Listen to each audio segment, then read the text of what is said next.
positions for the schools, and we'll miss him. So maybe we'll just take a minute.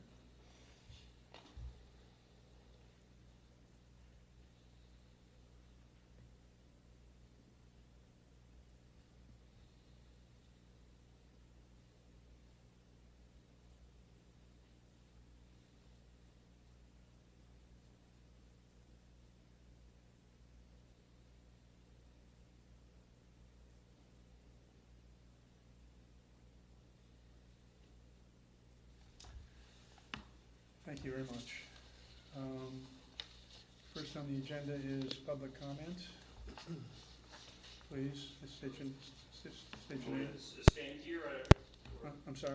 Where would you like me to stand, or just from here? Well, I think as long as he can hear you.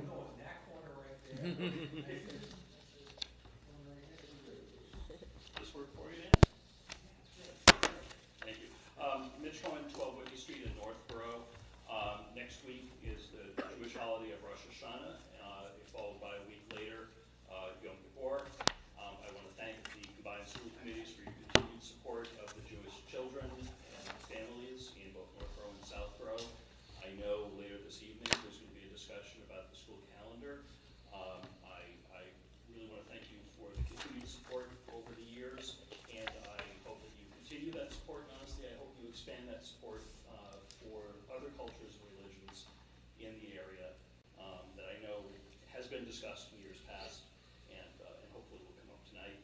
Rosh Hashanah is the new year, 5785 on the Jewish calendar, and I wish you all a happy new year. Thank you. Thank you.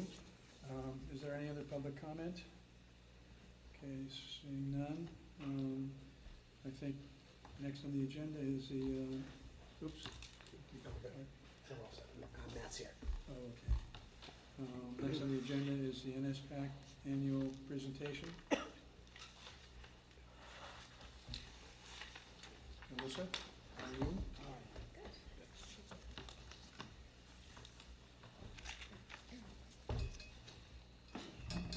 Kelly, you're in a tight spot there.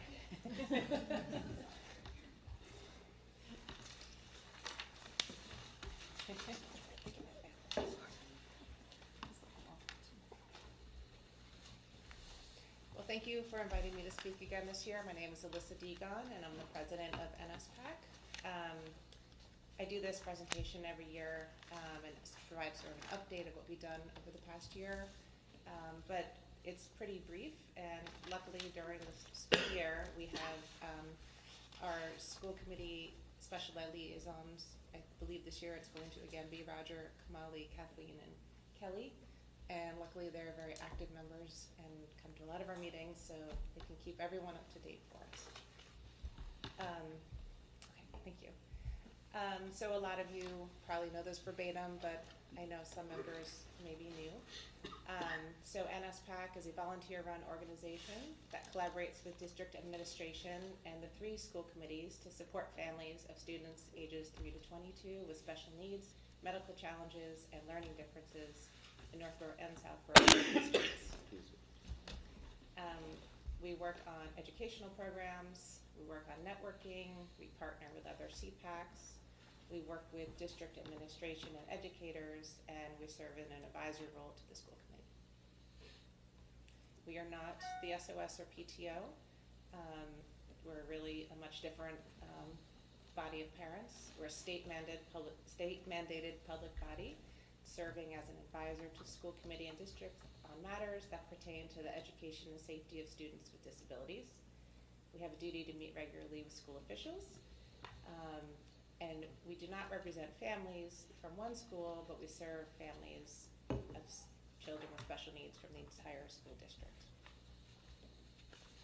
So we have updated numbers to share with you. So this year there are 769 IEP students in our district. And here's the breakout. We have 204 regional. Southborough Elementary Middle is 172. And it looks like more than double in Northborough, preschool through 8 with 393. And these include the out-of-district placements. So one item I wanted to touch on is, I'm sure many of you may have heard that there is a new many years in the works, a new IEP form finally being rolled out in our school district. This is the first page of the old IEP, and this is the first page of the new IEP. So you can see this one isn't filled out, of course, but it's going to be a lot clearer, a lot easier for families and educators to use together. I know that Marie's team is going to be doing their own actual full workshop for families on October 1st, and I'm sure they're going to delve very deeply into this, and for anyone here who wants to join, of course. But some of the key features that we've noticed is there's a student vision according to the student, but what's different about that is that used to start much later in the students' careers. This is now starting in preschool. So those kids can say, I want to be a fireman, or whatever it is, and that's sort of really at the beginning of everyone's IEP now, instead of something that's added to the end. There's spots in the forefront of this new IEP for assistive technology, so it sort of makes it more of a cohesive part of the overall IEP. And there are uniquely autism-specific questions embedded throughout the IEP, which is another new feature. So again, here is an image of the new IEP, and you can see how much more concise it is. One other change I noticed, I haven't worked on it yet for my kid, but one other change I noticed is that the beginning of the old IEPs, there would be a cut and paste section that was, over the years, they would add more and more, of your child's history. So my child's IEP includes information from like preschool, and it just adds on every year, and it becomes such a cumbersome document. They don't include all that anymore. It's just really focused on this year, what you're doing, what your goals are. So I think it's going to be really exciting. And again, as I mentioned, October 1st at 6, right here, will be the parent workshop for IEPs from Marie and Deb's team. So this is a quick recap of what we've done the past year. We had a couple of really good speakers. These were all virtual presentations. We had a bullying, what parents need to know. We had basic rights, understanding the IEP, and anxiety in relation to learning and developmental disabilities. This is the first year we had a presentation by NESCA, and we were pretty blown away by them. I think they were really fantastic. So we are looking into, actually, we do have another one booked with them already, so I'll get to that later. We also did a cognitive connections workshop with Sarah Ward, who is an executive function speaker. She's very well known. We co-sponsored with about 15 other CPACs. So since it was virtual and she had no limit to how many people could join, it was kind of a win-win. Every district wound up paying about $50, and she costs thousands of dollars, so it's pretty amazing.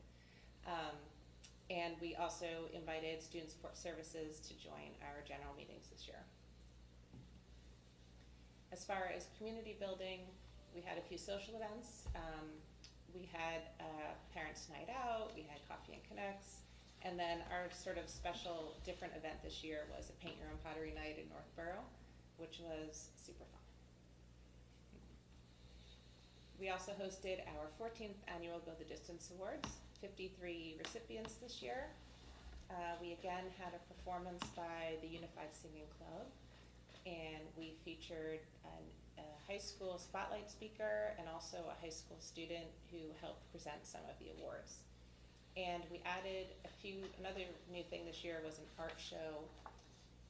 We decided to hold the awards this year, instead of in the cafeteria, we moved it to the auditorium, and then we held an art show in the, I don't know what you call that space outside, but exactly, sort of the hallway, but it's a big hallway. And I think it was really fun, and I really, I thought it lent like a different feel and vibe to the event, while still giving such a big space. Parents, I could see families kind of going in and out during the event, so it still allowed for the movement that some families really like. We again had donations of photography. We had a new presenter this year, John Morse, who is a parent, also a parent of some students here at the high school. We had sponsorship from Wegmans, a lot of help from Northborough Junior Women's Club, and the high school technical and janitorial staff, which are amazing. And here are some pictures. You can see how awesome it looked in the auditorium. We have a couple of events planned for this fall. We ironed them all out after I sent this in, so I'll just read them, of course. We have our first general meeting is September 25th at 9:30 at the Northborough Library, and Student Sports Services will join. We also have a Coffee and Connect October 23rd at Panera. It's kind of a nice meetup between the two towns. We are booked for a transition planning workshop with NESCA, which is what I mentioned before, and this is co-sponsored with Neshoba CPAC and maybe one other CPAC. And one other item we're working on is, so we're part of a MassPAC partnership, I guess you call it, like a membership through Federation for Children with Special Needs. And with that membership, they give us one free basic rights workshop per year. And even though we did Understanding the IEP last year, we're going to do it again this year because they're going to be incorporating the new IEP, so it's kind of a win-win. So we'll do that in November, so that way, hopefully, we can get in the schedule. That way, if families aren't able to attend our districts in person in October, this is another option for families to get information. It's just families are going to learn about the IEP in their meetings anyway, but it's better to not waste your precious IEP meeting time trying to understand the form. We are continuing with all of our typical ways of reaching out to the community, with monthly meetings, with the district and our school committee liaisons. We had a table at the Early Childhood Fair at the Finn School in June. And we are planning actually, and we just had one of our speakers, board members speak at the Finn kindergarten orientation, which is a nice way to sort of spread the word to new families. We are planning our Coffee and Connects. We are on Facebook. We have our website. I do some PR, and we also disseminate information through Parent Square.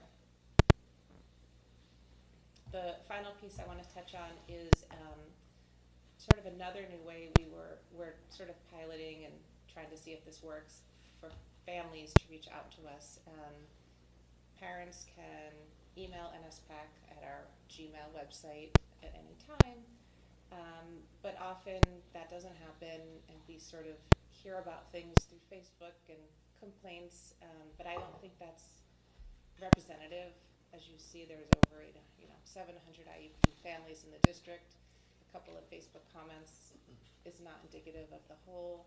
So we created basically a Google form that families have the option to fill out anonymously if they wanted to just share something with us, or not anonymous, with the option for us to follow up with them or not.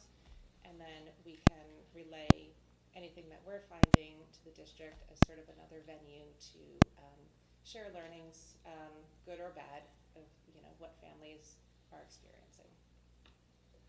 And that is it. This is our new board. We have one new member, Andrea Hamilton, who is our technology officer. So now we're up to 5. And that's it. Let me know if anyone has any questions for me. I have one. Yes. On the, it was the last slide, the concern log. Yes. Now, I know you work with the district, NSPAC works with the district. Is this also working with the district? Is this, what's the intent? Is this totally separate? Well, it's. Where does NSPAC want to go with this? I'm just curious. This is not a district initiative. Okay. No. Right. This is a separate piece. We've actually changed it to a concern form, not a log, because that's very confusing.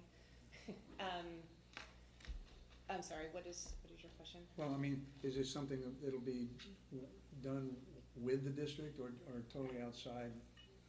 I'm just trying to we had a brief chance to talk about this before you and I, but we never really pursued it. So I'm just sort of curious on how far you've matured your thinking on this. Right. So far what we've gotten to is we've launched it, we've had one log, if you wanna call it that. Okay, But the intent is to share what we're receiving with the district in our monthly meetings with them.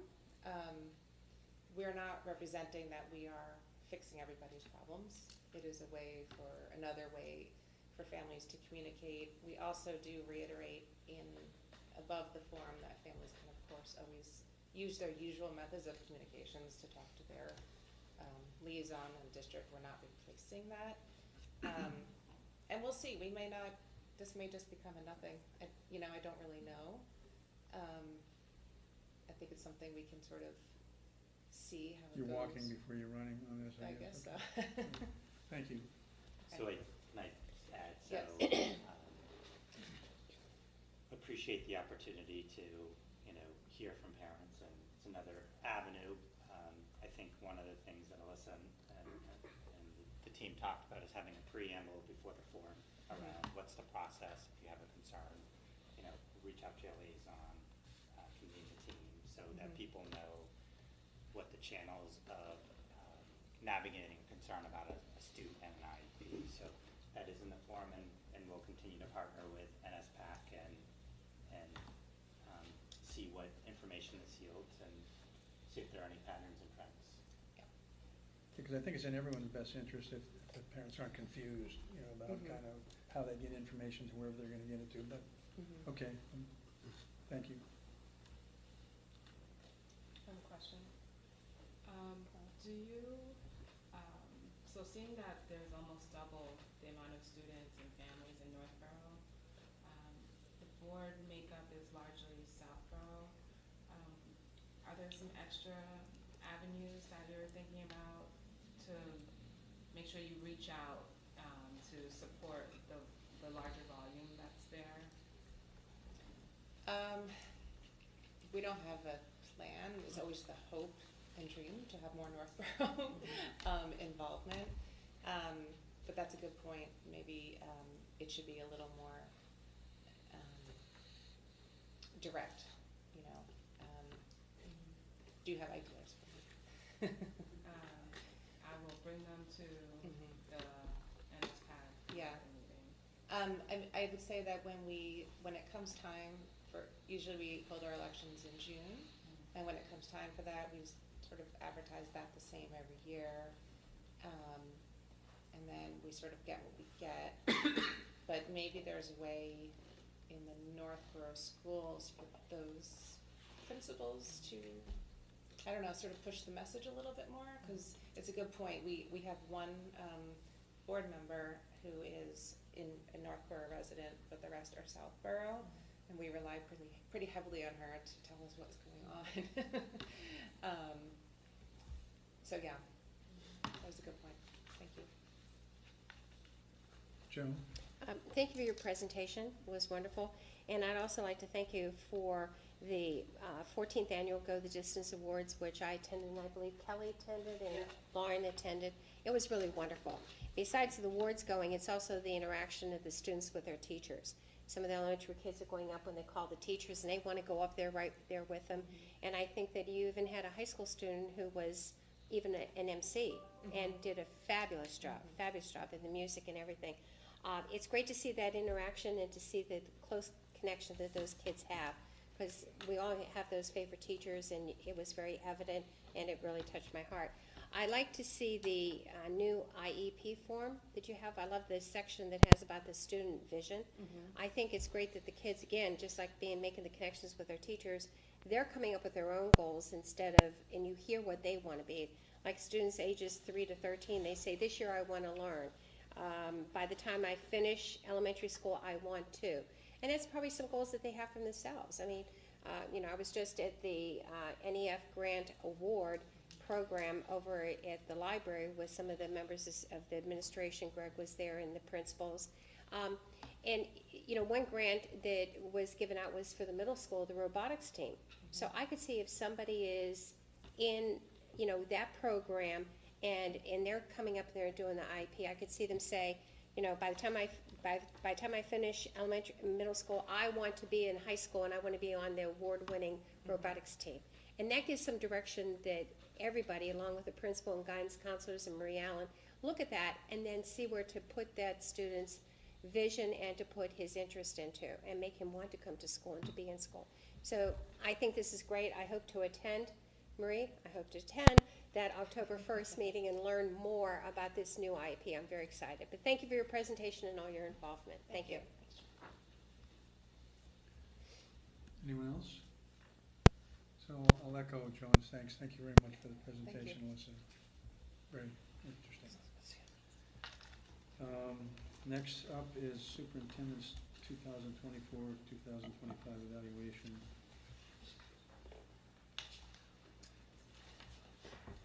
So it is hard to believe it is mid-September, and I am presenting my goals to the committee for the 24-25 academic year. So this evening I will share the evaluation process and key timelines, and then I will review the goals that I identified to focus on for 24-25 and take any feedback. And I did read all of the evaluation forms from the end of June and incorporated much of the feedback into my goals for this upcoming school year. So in terms of the evaluation process, one of the most important responsibilities the school committees have is to evaluate the superintendent. The evaluation process is dictated or organized by the Department of Elementary and Secondary Education, so every superintendent across the Commonwealth goes through the same process. The process mirrors the same evaluation process that educators and principals experience. So what you see is there is a continuity and a through line between evaluation of an educator, of a school or district leader, and the superintendent. The evaluation process, similar to principals and educators, is a five-step process. It begins with self-assessment, so there are standards. So it's a self-assessment against those standards. That self-assessment really helps determine areas for focus and growth. After the self-assessment, it's analysis, goal setting, and plan development. Over the summer I do meet with the chair, so I did have a chance to meet with Chris Covino, the chair of the union, and Roger Challen. Actually, Chris, the chair of the region, and Roger Challen, chair of the union, to talk about my thoughts and my assessment and review some of the goals. From that meeting, I did develop the goals that are before you this evening. Throughout the year, work on implementing the goals, making sure that I'm following through with the action steps, providing updates and feedback, and receiving feedback from you. And then the year ends with a formative assessment evaluation from the committee, and then which leads to a summative evaluation. So it is a five-step process, and again, this process is mirrored by educators as well as principals and directors. So in terms of the 24-25 timeline for the evaluation, so this evening I'll present the goals to the committee for feedback and review. At the December 4th combined meeting, I will provide an update on progress toward the goals. And then March 12th, I began preparing for an end-of-cycle report focusing on the goals and indicators. And then we send out a Google form to all the committee members to complete. That is an opportunity to provide input and feedback around progress toward those goals that would be used for the summative evaluation. The regional chair and the union chair have the task of organizing all of the feedback to create a summative evaluation, which then is presented at the June 16th combined school committee meeting. So it is time-bound by dates, and these dates are set by the Department of Elementary and Secondary Education. And I just wanted to be clear about what the milestones are. At any point in time, someone can ask for an update on a specific goal or progress toward a specific action. That always is an option. And then this is the sample form that Cheryl Lepre has masterfully organized that makes the process of collecting feedback and data from the committee members more seamless, and I think it helps actually draft the summative evaluation. It's really a nice tool, so just thank you to Cheryl for continuing to refine this tool and organize this process. Any questions about the process? Yes. Between September and December, are you open to making changes to those goals based on feedback from the committee? Yeah, I mean, I think that when we talk about goals, goals are dynamic. So as our work changes and flexes and challenges or opportunities appear, there are times to adjust goals. But I will say that the date from September to December is very short. So it's I've been, quite frankly, I've been working on my goals since July through August and presenting the goals now, but there's always an opportunity for feedback. John has a question. Let me follow. Just Kathleen Howland joined. Yeah, Kathleen Howland joined. So, does Kathleen have a question or a No, comment? she just joined. the Just meeting. joined? Yep, she's all set for now. John has a question. Yes, ma'am. Not a question, but a comment. I mean, every year that we've done this, and this is great that Cheryl Lepre has done, but I'd also like to thank her for the tutorial and the support that she gives to the two chairs.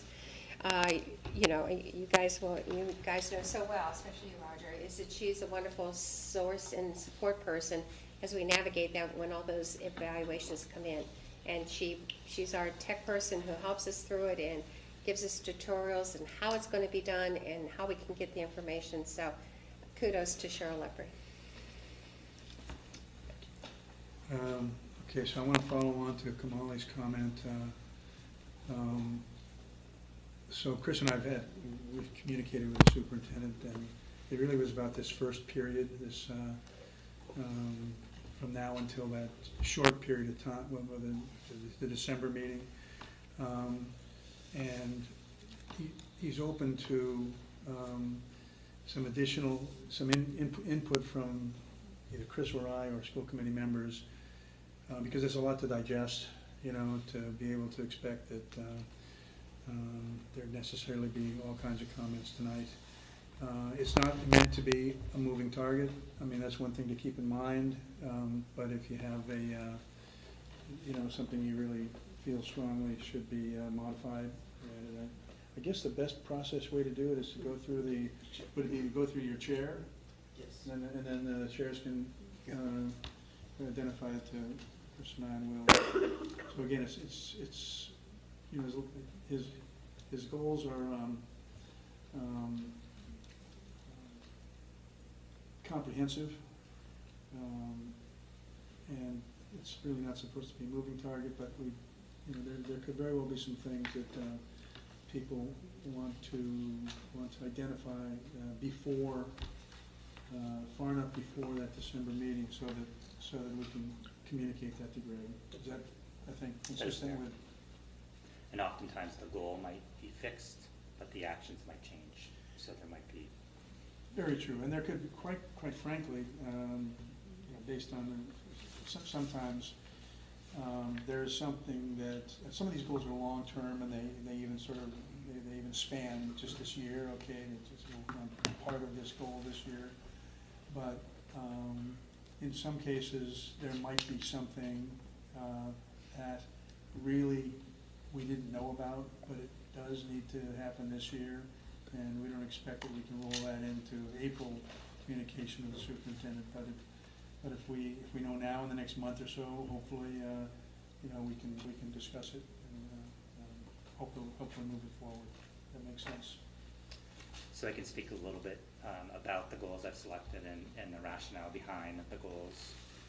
First, I will say that the district strategic plan is the cornerstone of the work we do as a district. The goal really, if you look at the district strategic plan, you'll see a through line between educator goals, school improvement plans, principal and director goals, and the superintendent's goals. So we try to build a through line so that we are rowing in the same direction in terms of achieving the goals outlined in the strategic plan. So my goals focus on the five strategic objectives: empowering learners, equity of opportunity, healthy and balanced learners, educator learning and leadership, finance and operations to support teaching and learning. Additionally, I will focus on 4 standards. So part of the superintendent's evaluation and the rubric is to have focus standards and indicators. There are many standards and indicators, so part of the evaluation process is selecting a few to really hone in on. So I selected under instructional leadership evaluation to provide effective and timely supervision and evaluation in alignment with state regulation and contract provision. So evaluating principals, directors, and direct reports is one of the standards that I'm focusing on. In terms of management and operations environment, really focusing on developing and executing effective plans, procedures, and routines and operational systems that support all students to thrive academically and socially and emotionally, and implement a cohesive approach to recruitment, hiring, and induction, development, and career growth in support of a diverse and effective workforce. In regards to standard 3, family and community engagement, sharing responsibility, continuously collaborates with families to support student learning and development both at home and school. And lastly, under standard 4, professional culture of continuous learning, develops and nurtures a culture in which staff members are reflective about their practice and use student data, current research, best practices, and theory to continuously adopt and adapt instruction and achieve improved results.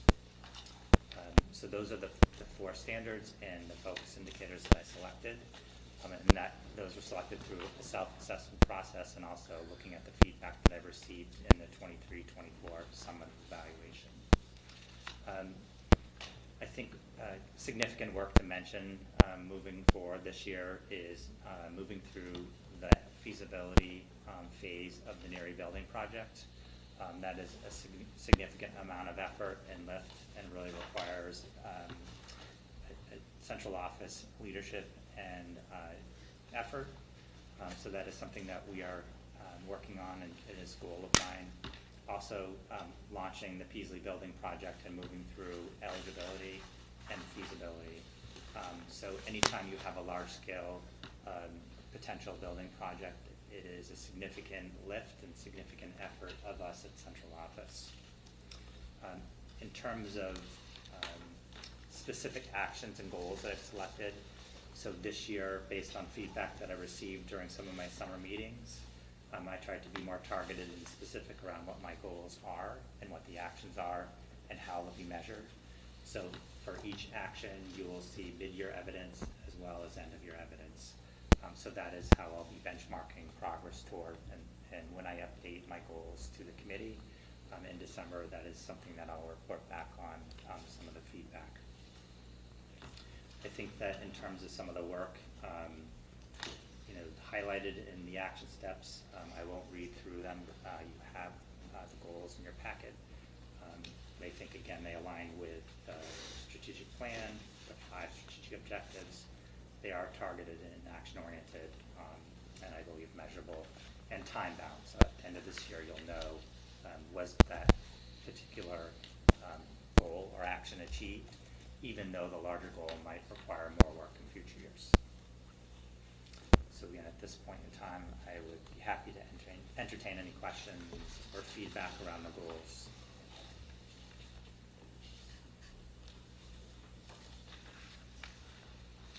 Joan?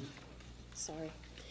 I have a question on the first standard, instructional leadership.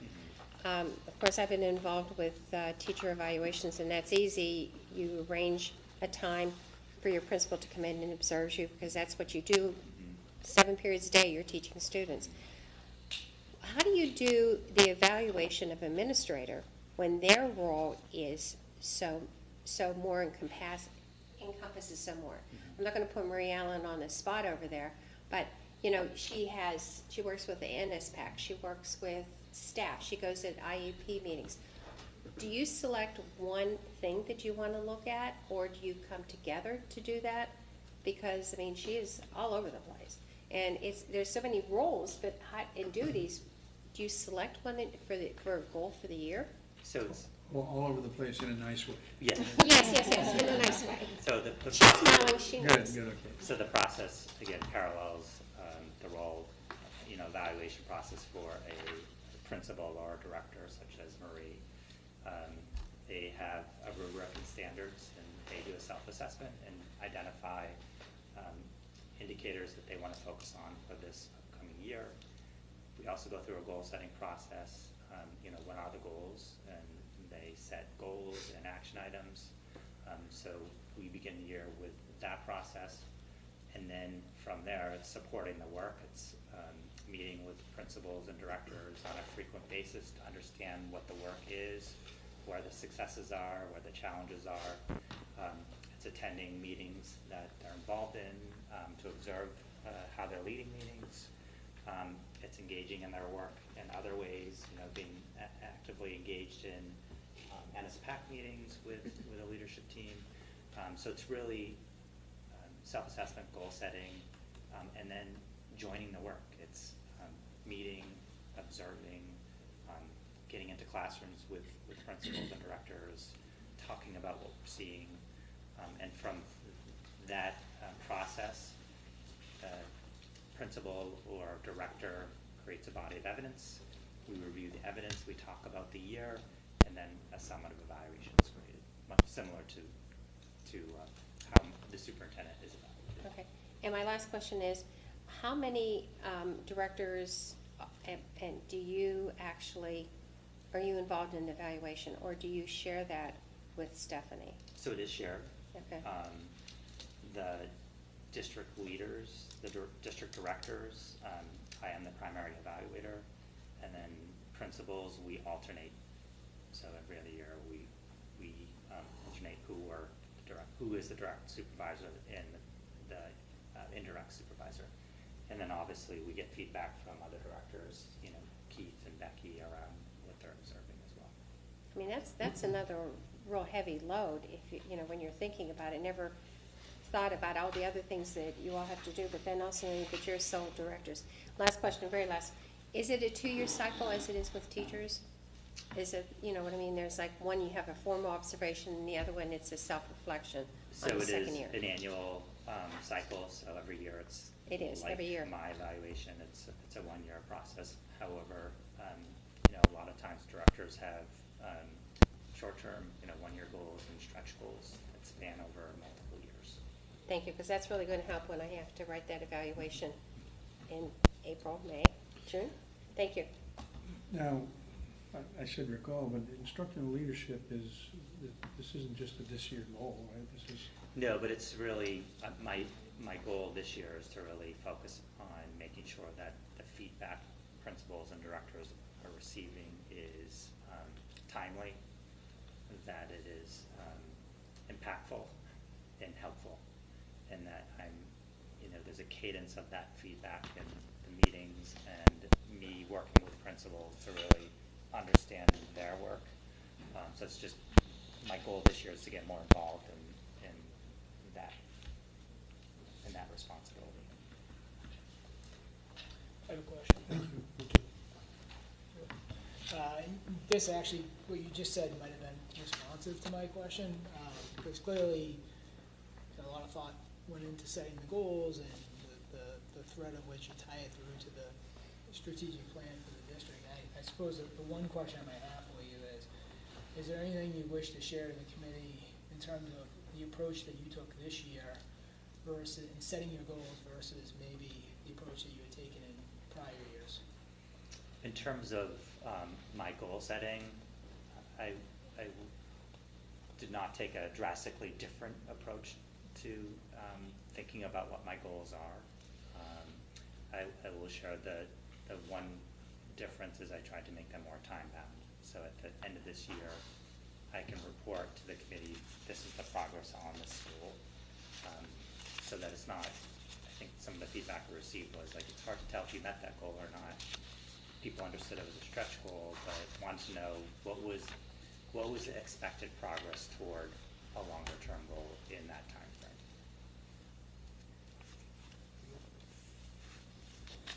A simple question, I think. I noticed the implementing the Say Something reporting tool is in here for grades 4 through 12. I thought we already had it, but was that just at the high school? It's at the middle school, it's 6 through 12. So part of the work we're going to do is implement it in grades 4 and 5. And also, it's not only a communication, it's a reporting tool for our students. It's also a reporting tool for our parents and our families. Right. And we haven't really marketed it in that way. So we're going to be marketing it to parents pre-K through, post-grad at the high school, so that if a parent has a concern or sees something, this is one more mechanism for a parent to report something that is concerning. Good, up for it. We're good? Can I- Molly? My question earlier about making any additions to the goals was really preempted by me thinking that I would like some more time to review them in detail, and also marry it with, one, thank you for everyone that actually voted for me to come back to the school committee for this year, but in this short period of time, I want to take what we've learned from the Southborough School Committee's independent audit that was done, as well as like lessons that I learned from the chair that was done from May till now, to just make sure that they're also embedded in here. And so I'm glad to hear that, I have an opportunity to kind of share that through the chair. One of the ones that stood out to me was just under equity of opportunity and under the evidence. Number 3 said, implement the PowerSchool discipline module to track discipline data. That's great to hear, because that's like a new evidence capability. But that might be one that I would like to suggest another bullet under. I don't know what it is yet, but just for transparency, I want to say. And then there was another one that was also under equity of opportunities. That's number 6. And it is the to learn from the experience and make improvements in the processes as a result of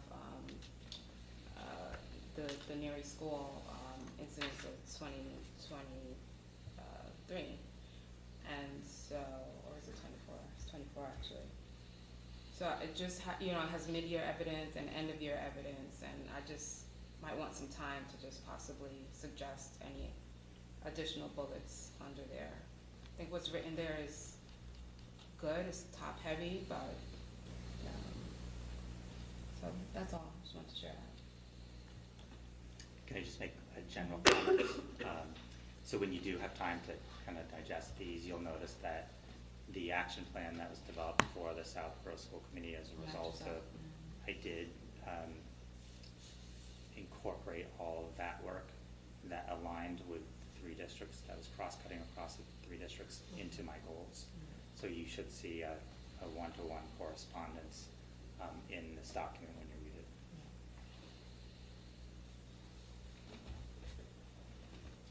Anything else?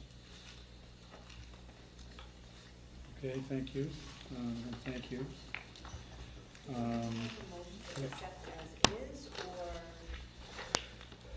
We do have a vote on the agenda for it. Yeah, we're gonna have to go, well, no, I think, That's a good question. I'm just, if we vote, they are the goals as they stand. yeah, If there's a reason to modify based on feedback, then we could reapprove the modified goals, or are we not comfortable? I think, again, what people think, I think we should vote on, As is, well, what is in the packet, okay? That doesn't preclude us, from voting on a modification. And, Kamali's points are well taken, as far as there could be some other things that we just didn't know about for this meeting, okay? And also, on the other hand, you know, this whole moving target concern I have, and it is not at all meant to constrain anyone from, if you see something that you think should be a modification, let's get at it, okay? But as the superintendent mentioned, his goals kind of go downstream, right, to other folks in the district, and so if any changes that might affect them, then would have to be modified also. So, but I do think, I think that we're scheduled to take a vote on what's been in your packet tonight, and accept them. Doesn't, as I say, it doesn't preclude, won't preclude a change that would be voted. No, I have a question. I'm not sure a change would need to be voted. I mean, these are goals. They exist as they are. We vote on them. If you want to add things, I certainly wouldn't have a problem with that, you know. I don't know that we need to vote on it. Yeah, I think that the actions are dynamic, like again, Right. as you have a goal and the school year progresses, opportunities arise that you want to capture and include and incorporate. So I think whenever we talk about our school improvement plans and our strategic plan, those are designed to be dynamic documents. I think the superintendent's goals should be dynamic in terms of we should be able to adjust the action steps to address any changes that are happening. So if there were another goal, are you suggesting that you don't need to vote on that? We just, I don't recall ever doing that. Like I said, I mean, I don't either, if you want but- to add stuff to your plate, it's good for the district. Have at it. I mean, really, you do that every day. I mean, you do things that you think you should do. I don't remember much change from September to December, and there's still a possibility here, I'm just saying. Yeah. I guess we wouldn't have to preclude, we don't really have to preclude whether we vote or not, Right. okay, at I December. mean, when it happens, if it seems worthy Yeah. of a vote, then we take a vote. Sure. Sean? I think the keeping in sight the end goal is the evaluation of the superintendent at the end. And these goals are things he's developed to focus on this year and help the district focus on. But it doesn't preclude the committee from commenting on anything else. The Absolutely. rubric is the rubric, and all the elements apply all the time. These are just focus areas. So I'm not sure, you know, unless there's something really substantive that's missing, I'm not sure we need to come back and vote as a committee. It could be added as action steps and so on. But I think always other elements can be commented on in the end process anyways. Sean? I think the process of you working, the two chairs all the time annually, the union chair and the regional chair, working with Greg, as it's stated, is to work on the goals. If there's a modification, it would come from the three of you working together, okay, onto that. And I think you can bring it back to us, and you could enlighten us on it. And, you know, and I think that, let's say, for example, if the Commissioner of Education or the Department of Education comes up with something that, you know, now superintendents have to do this is a new law, this is what you have to do, then we have to incorporate that somehow. So I think it's, like Greg says, it's dynamic, it's living.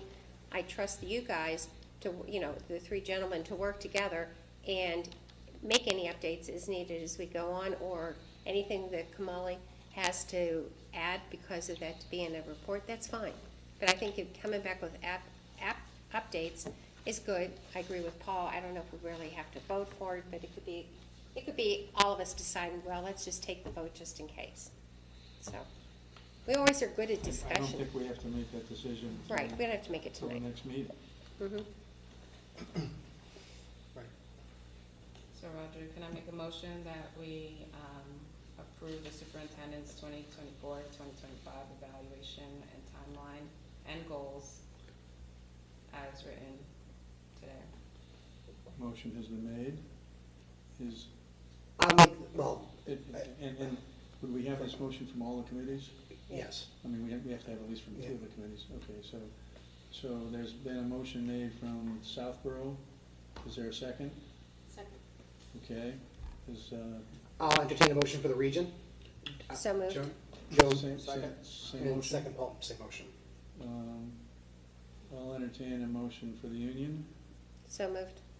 Is there a second? Second. Okay, and is it Northborough? Northborough's next. So moved. Second. Okay, is there any discussion? I guess we'll have you take the votes. Northborough, you want to take your vote? Yes, Northborough, Bryce, Yes. Joan, Yes. Kristen, Yes. Lauren, Yes. and myself is a yes, passes unanimously. Region? Region, I'm gonna do, people that are here, and then I'm gonna do the, remote. Joan, Yes. John, Matt, Yes. Chris, Yes. Sean, Yes. Paul. Yes. Jen. Yes. Kathleen Polichko, Yes. and Kathleen Howland, Yes. and I am a yes, passes for the region unanimously. Okay, well, I have it easy. So, let's see, for Southborough, all in favor, just raise your hands. Passes unanimously. And for the union, all in favor, raise your hands. And it passes unanimously. Okay, thank you. Ready to go to the next agenda I item, am. which is, I think it's the calendar, am I right? The Calendar advisory. calendar advisory working group update. Sure, so the calendar advisory working group convened last winter with the goal of really thinking about the 25-26 academic calendar and where to place the 180 days. The advisory working group met 3 times, once in April, and then in May, and then in June. The first meeting really centered on what are the criteria and the goal of a student calendar, and also learning about the different religious observances from different faith groups and what it means and what type of time commitment it requires. So we spent time learning about just learning together. At the second meeting, we looked at other district calendars in the area. We looked at how they placed vacations, so February vacation, April vacation. We also looked at how many half-days they had for professional learning, and also religious observances, which were non-school days. That was the second meeting. The third meeting was really taking all that information and crafting 3 draft calendars for the calendar advisory working group to kind of consider, and talking about the advantages and disadvantages, and then also thinking about the criteria that we set and which calendars met or did not meet the criteria. The working group is continuing its work. The next meeting is October 17th. From the last June 6th meeting, there was some feedback around adding a 4th calendar.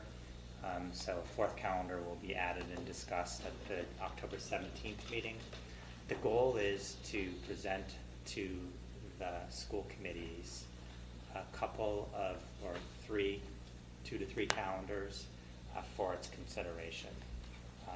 We will provide a recommendation from the calendar advisory working group, the advantages and disadvantages of each calendar, and ultimately it is the committee's responsibility to vote a student calendar.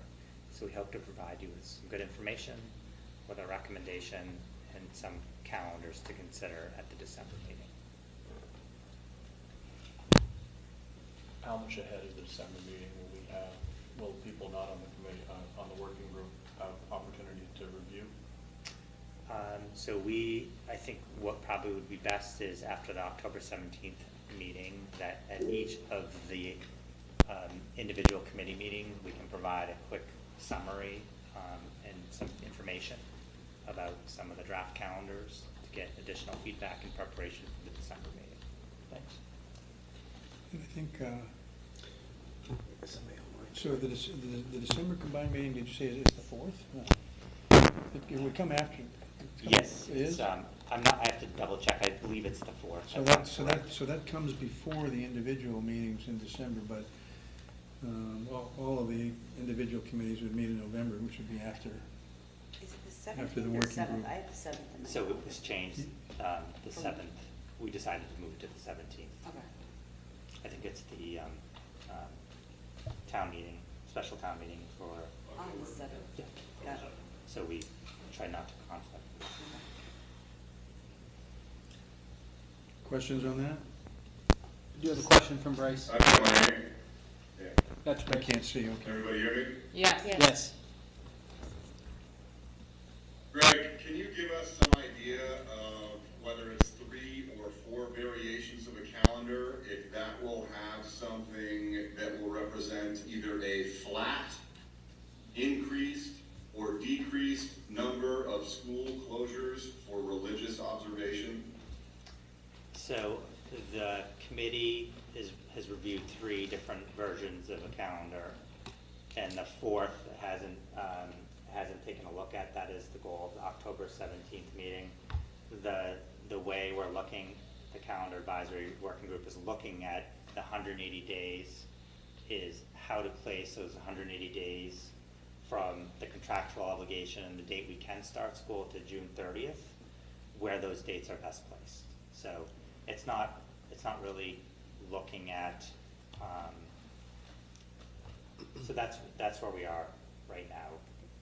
And we're looking at what the impact of having more, for example, half-day professional days, what impact it has on the end of the school year.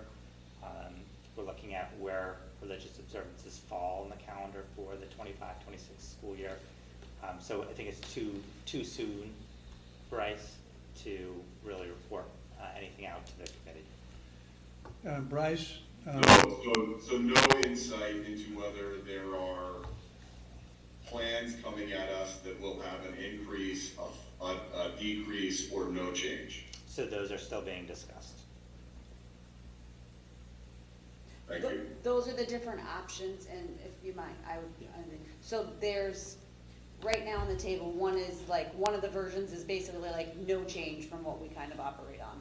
Another version we're looking at is if we were to remove a few holidays or add a few holidays in, things like that.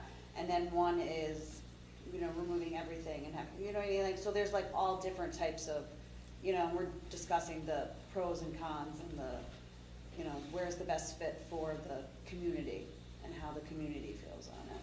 But With the feedback we've had previous years. But to be responsive to Bryce's, I thought, specific question, there is a version that I guess we could consider it Currently, flat as far as not many Currently, there increases or was 4 decreases. on the table, Right, but there's all the kinds of idea is that we versions. would whittle them down. Right, So we would come with the best options for the school. So- So currently, yes, there's one option is presented with removing every holiday right.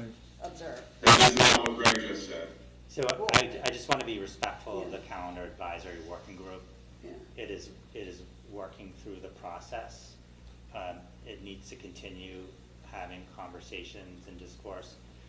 This evening, I'm not prepared to share much information other than the calendar advisory group has held 3 meetings. We're going to be evaluating calendars and making a recommendation to the committees. And the next pivotal meeting is really October 17th. That is when the work will continue.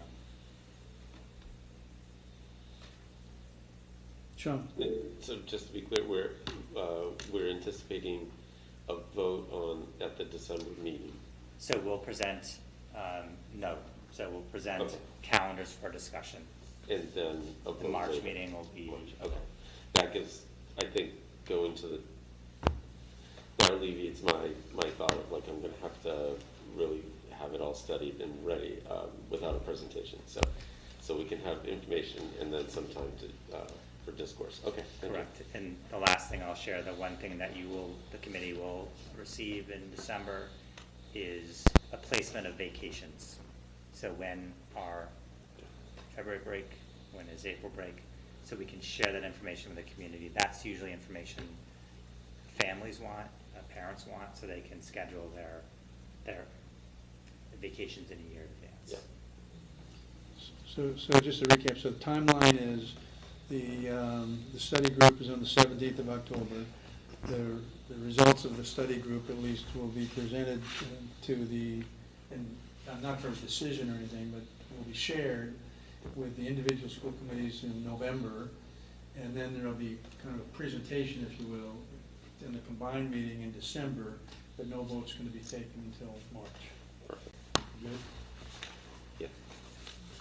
Roger, Bryce has another question or comment. Okay, Bryce. Okay, Bryce. Yeah, Greg, I appreciate your comments there. I guess I'm gonna push it just a little bit. Who, as you have described, or what groups, as you have described, is this policy committee, calendar committee talking to? So you say as they're engaging with lots of different folks, who are they engaging with? So it's a diverse body. It's educators, it is families, school committee members, students. It's religious leaders, Clergy, isn't it clergy. So they each are speaking with their constituents and getting input and feedback on calendars. And we also have school committee representation, so Kelly is on the committee, Kamali is on the committee, Kathleen Fletchko is on the committee as well, and Lauren, You skipped me. and Roger. Okay, thank you. Question. Sure, please. Are the minutes or recordings of the meetings or anything available for, or posted anywhere for people? So we do, so they're not public meetings in the sense that we don't need to post them. People are welcome to attend. We do have agendas and the notes and the products from those, so we'd be happy to share those with the community and the public. I just want, or the committees, I just want to be careful that the committee's working through a pretty rigorous and thorough and thoughtful process to make a recommendation. I just want to let that process continue at this point. Okay, clarification, is it a working group or is it a committee? It's a working group. So let's be clear, so no minutes are required. Correct, it's not a, It's a working group. it's a working group. Calendar advisory working group. GPS signal lost. It's unfortunate. We lost our way. So where are we? Can I say? Geographically? Yeah, Okay. all confused. I do think that, like, knowing that there's a representative from each, each area, that if you have questions, concerns, if you're here, if there's something that you want to be considered, then email the chair, email Kelly. I would myself, I offer that, feel free to email me. I don't know if anyone else wants to offer themselves out, but feel free to email the folks that you know are school committee representatives on the working group, and we should be able to bring that to the forefront for consideration. This is not the time to be quiet or shy about your concerns, right? So we're making a decision that's going to impact a lot for a long time to come. So I want to echo that as Yeah, well. thank you. So not just school committee member to school committee member, but anyone in the community, right? So people on this working group are voices in our community, and bringing those diverse voices to the table so that we can make educated decisions. Thanks, Molly. If I can piggyback on that, because I appreciate both of those comments. I think where my questions were coming from is I'm not sure what to ask because I don't know the discussions that are going on because I'm not in the working group. So I was kind of looking for something to base my questions or comments on. So it's a little late. Certainly in December when you do the presentation, I'll be excited to see or what's shared in November, and then we have time to digest. I do appreciate that gap there, so I have time to think about it. But if there is anything that can be shared with the committee or the public that would help us or think about how you guys got to what or where you were going or what you've been thinking, so that we can air any concerns we have, that would be great. But I'm not trying to push anyone to share anything prematurely. Yeah. If you try, you'll fail. That's fair. Anything else? Yes. Final Madam. question, I thought, just to consider with the working group is whether or not any of those participants, non-members of the school committee, will actually come here to share their thoughts directly. I think might be appreciated also. Yeah, so that's one of the tasks of the Calendar Study Advisory Working Group is to draft a recommendation and present a recommendation with information, process, key decision criteria, so that you have informed information as you continue to make a decision around the student calendar. Go ahead, John. One last question. Well, no, it's last question. My last question. As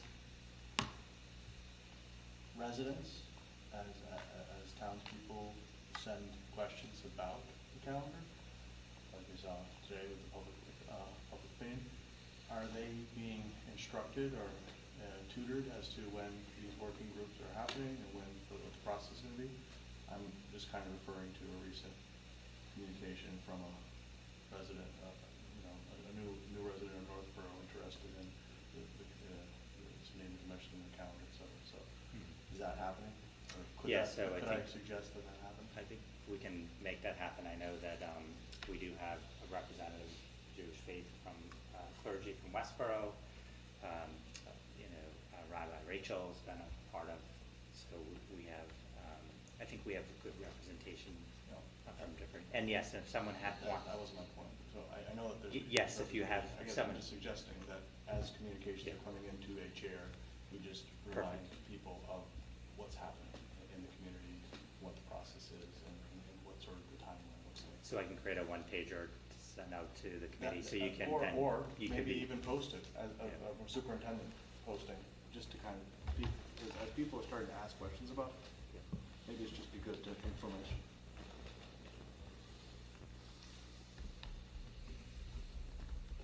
Anyone else? Okay. Moving to the next agenda item, which is policy development and distribution. So there are two policies on the agenda in your packet. The first one is I-250, and that's for all three committees. And the name of it currently is Policy on Animals in School. So people have had it for the second reading. We're going to bring that to a vote tonight. However, there's been a kind of a recommendation that we change the name of that policy from Policy on Animals in School to Animals on School Premises During School Hours.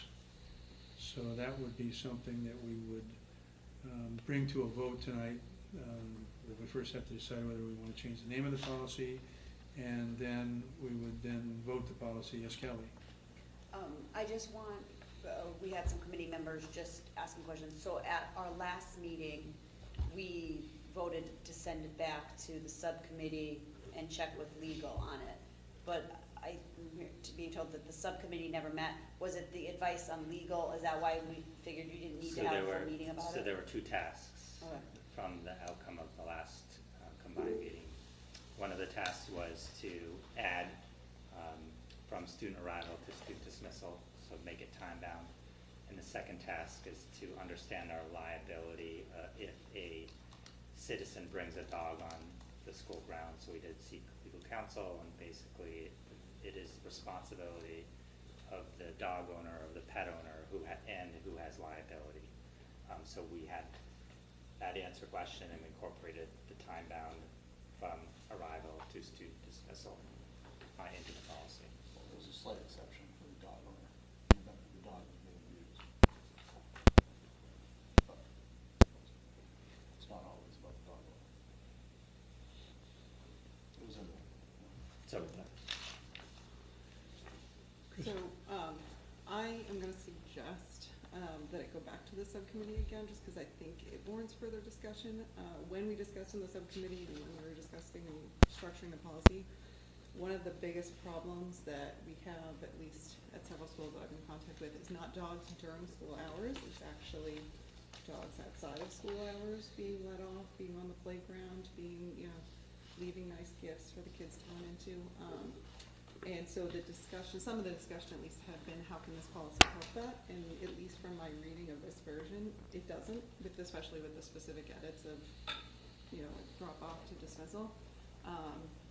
So I guess my suggestion would be that this go back to the subcommittee and have that discussion more thoroughly. And then come back. Because I missed what you said when you said, in reading the version, it doesn't discuss. It doesn't apply to like non-school hour, like, so it specifically now says arrival to student dismissal.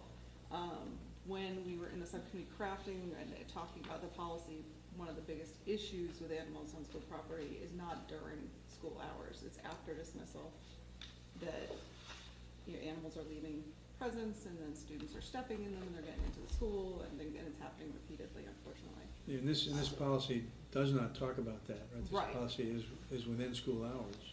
But legal Right. seems to think that Mass General Law covers it. So I think what we're looking for is probably something to signage or something to There is. state Oh, there's been Massachusetts signage for law. a while.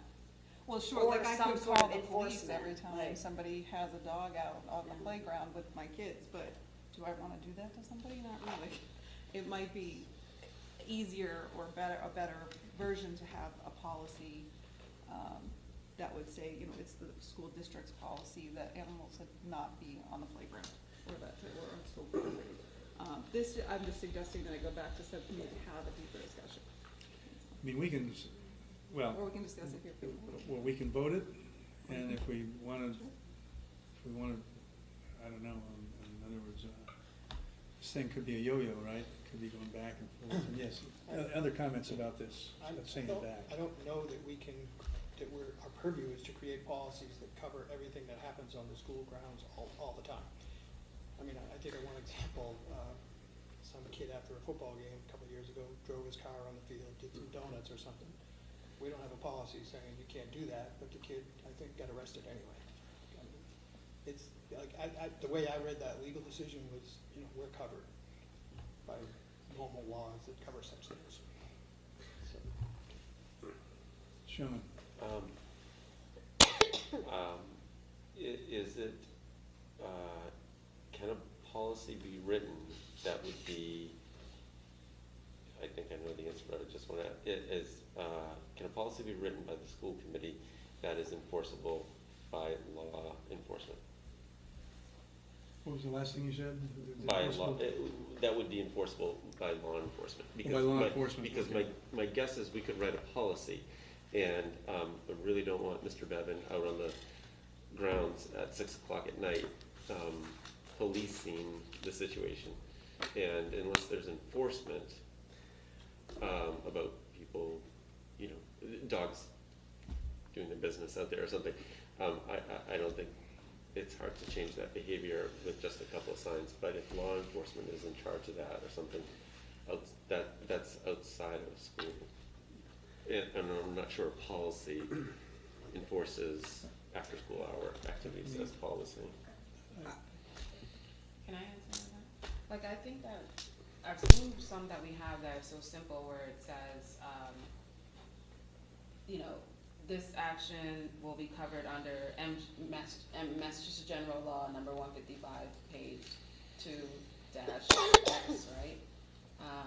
Because that could be the case.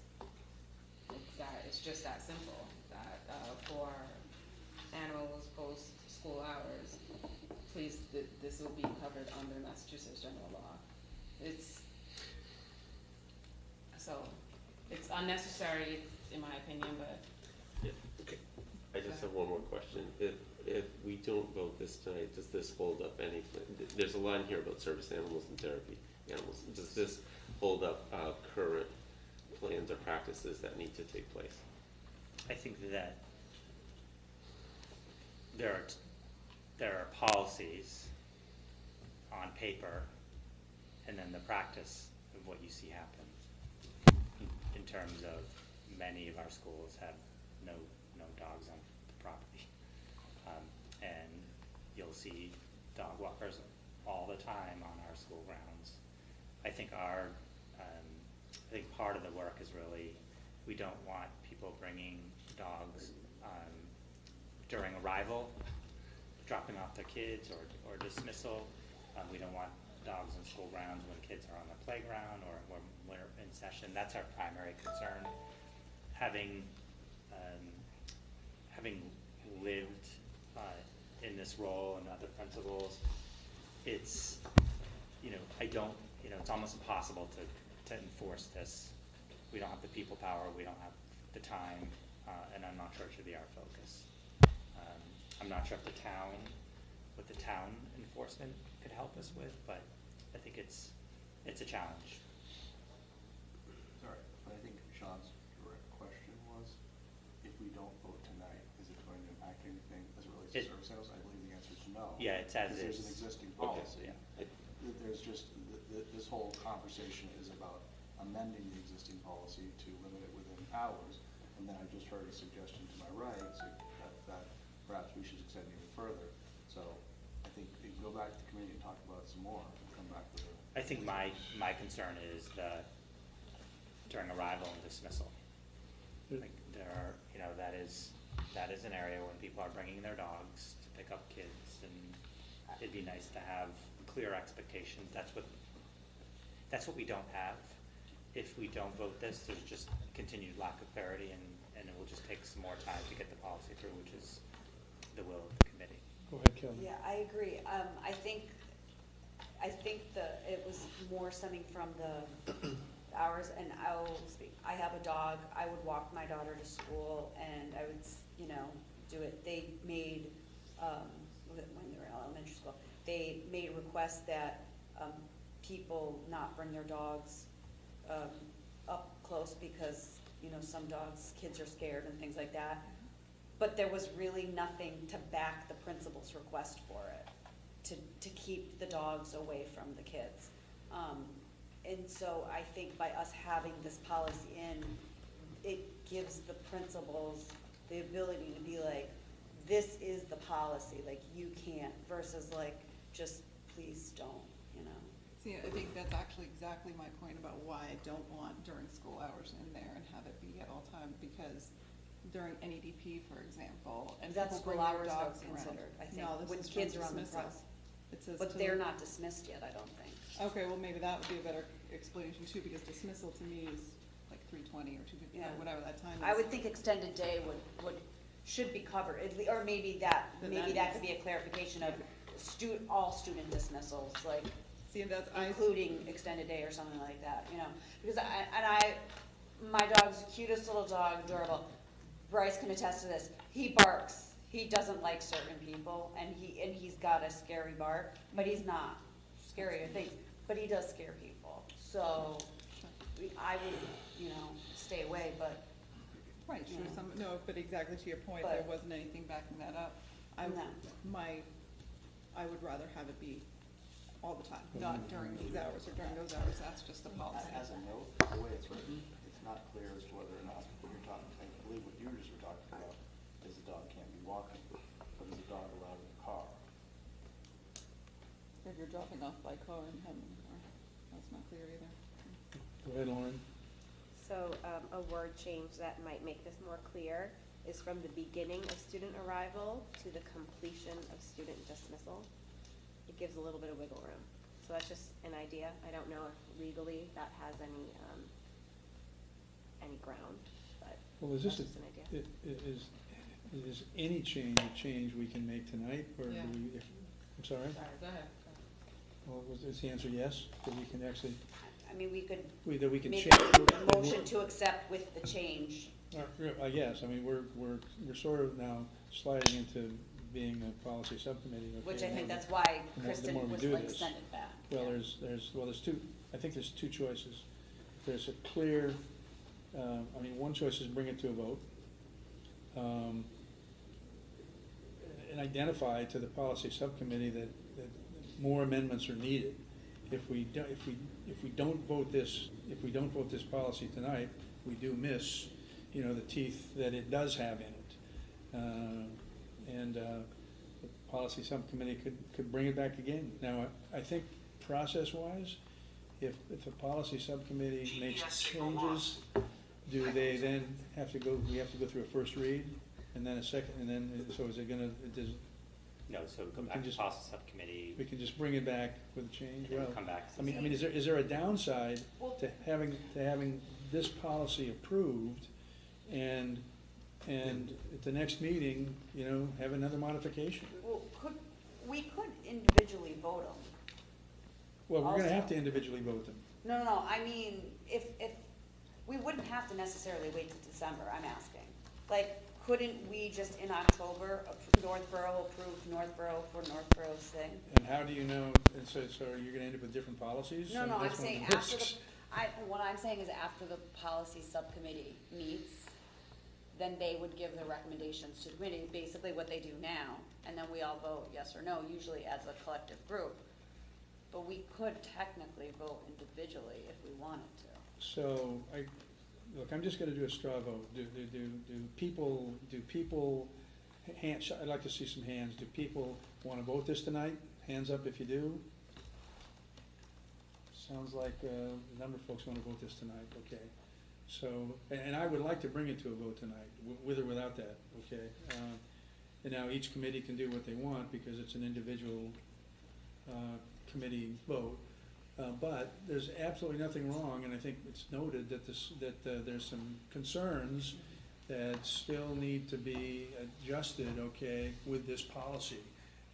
And that could be part of the policy subcommittee's meeting next week, I think, right? Meeting next week, am I right? 23rd, okay, so come on. Lauren, would you be okay with proposing the She's gonna make a motion. amendment? I think that would be suitable and meet a lot of our needs. Thank you. I think we need to put a motion on the floor. I think She's we gonna need- take a motion. Okay. I move, By the way, can you include in the motion, That's what she's doing. can you include in the motion, because that'll eliminate one vote, the animals, the change to the description of the policy that's listed here, so we don't have to have a separate vote for that, okay. I move to approve the policy with the new name, Animals on School Premises During School Hours, I-250, with the following change to the first line. During school hours, from the beginning of student arrival to the completion of student dismissal. I second. So that's been moved and seconded For Northborough. by Northborough. I'll move the same thing for Southborough. Second? The region, I'll move for the region. Second. Second, Joan. okay, so that's all we need. So Northborough, roll call vote. Bryce, Yes. Joan, Yes? Kristen, No. Lauren, Yes. and myself is a yes, so it passes with one no for Northborough. Correct. The region? I just want to make a comment that I think that the policy does need, although I'm in support of this policy, I think the policy needs revision. I think it needs more teeth. I think that the school should, and the school can trespass people if they're violating a policy. So I think that the policy needs a little bit more teeth, but I'm in favor of the policy. I'm just going to leave it, that's what I wanted to say earlier. Roll call vote. Joan? Yes? John? No. Matt? Yes. Chris? Yes. Sean? Yes. Paul? Yes. Jen? Yes. Kathleen Pelichko? Yes. Kathleen Howland? Yes. And I am a yes, the motion passes for the region. Okay, so I'll take the Southborough vote, which is really just gonna be a show of hands, but I happen to agree, Chris, with what you said. And I don't really disagree with Kristen's issue. I just wanna make sure we get this step taken, and there's gonna be further steps, I think, which will improve things. So, any discussion from Southborough? All in favor? All right, that carries unanimously. So we're done with 5A. Head south. Is that me? Can't be. Why didn't you tell me that was me before? I shut my phone off because I thought it was me. Just shut it off. Roger wants you to go home now. Of course, Yeah, head south. Yeah, probably not the only thing that wants me to do. All right, so item 5B, which is really just to identify that you've got in your packet the teaching about alcohol, tobacco, and drugs, policy J350. It's for everyone, so there's really no action tonight on that. Personnel update. Sure, so in your packet is the personnel. GPS signal lost. As Can you stop on that phone? Could you just- September 18th, so good news, Maggie Ibrahim is going to begin her role on September 25th, so a week from today. So we're excited to have her join our team. And this evening also, I'd just like to introduce John Parent and Kathy Carmignani, two of our newest members of the technology team, to provide a brief update of the start of the school year.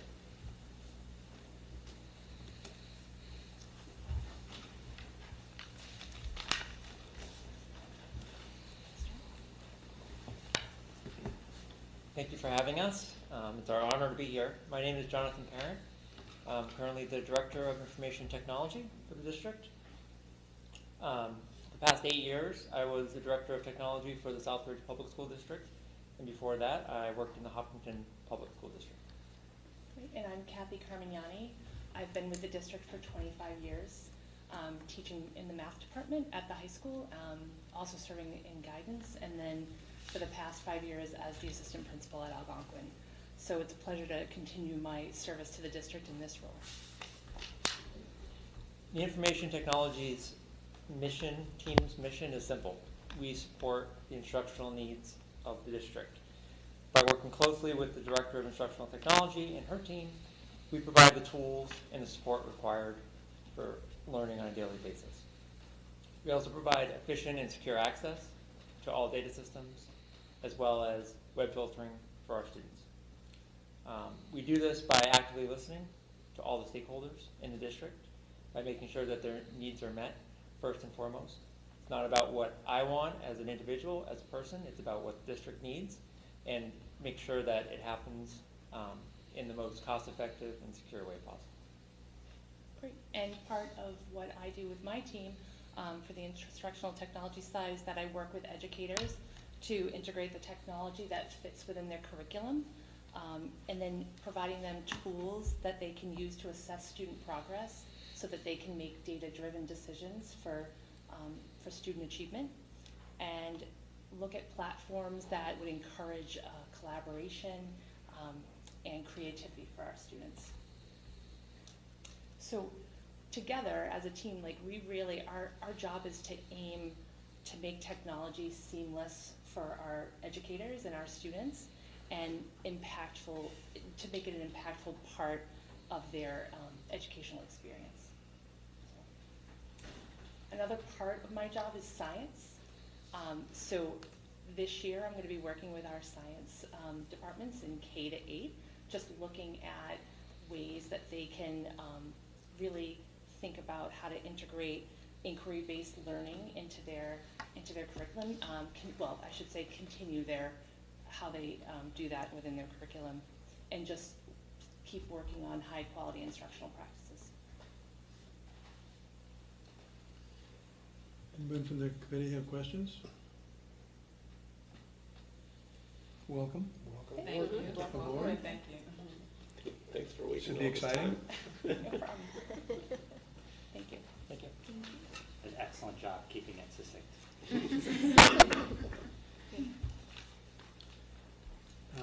Okay, so we have action on minutes is the next item. And I'm just gonna make a motion that we approve the open meeting minutes. These are for all 4 committees.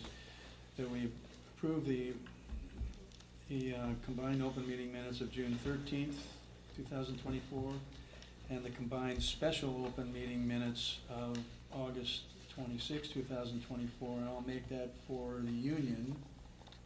Second. Also make that for Southborough, Second. Northborough. So moved for Northborough. Second.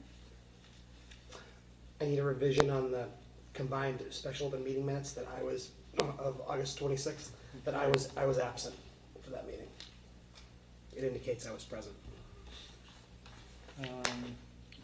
So, I guess let the record show that we will adjust that motion, we'll adjust the minutes from that meeting to identify that Chris was absent. Are we all good with that? Okay. No, I want him to be present. If anyone wasn't gonna be good, I probably might be you, but anyway, Northborough? Vote? Bryce? Okay. No, go ahead. No, I had to entertain a motion for the region. So moved. Moved by Paul, second by Sean. Sorry. Joan? Yes. Kristen? Lauren? Yes. And myself is a yes, so it's passed unanimous. With that, With that change. Bryce? The region. Region. Joan? Yes. John? Yes. Matt? Yes. Chris? Yes. Sean? Yes. Paul? Yes. Jen? Yes. Kathleen Pelichko? Yes. Kathleen Howland? Yes. And I am a yes, passes unanimously for the region. For Southborough, all in favor? Passes unanimously. For the Union, hands. 1, 2, 3, 4, passes unanimously.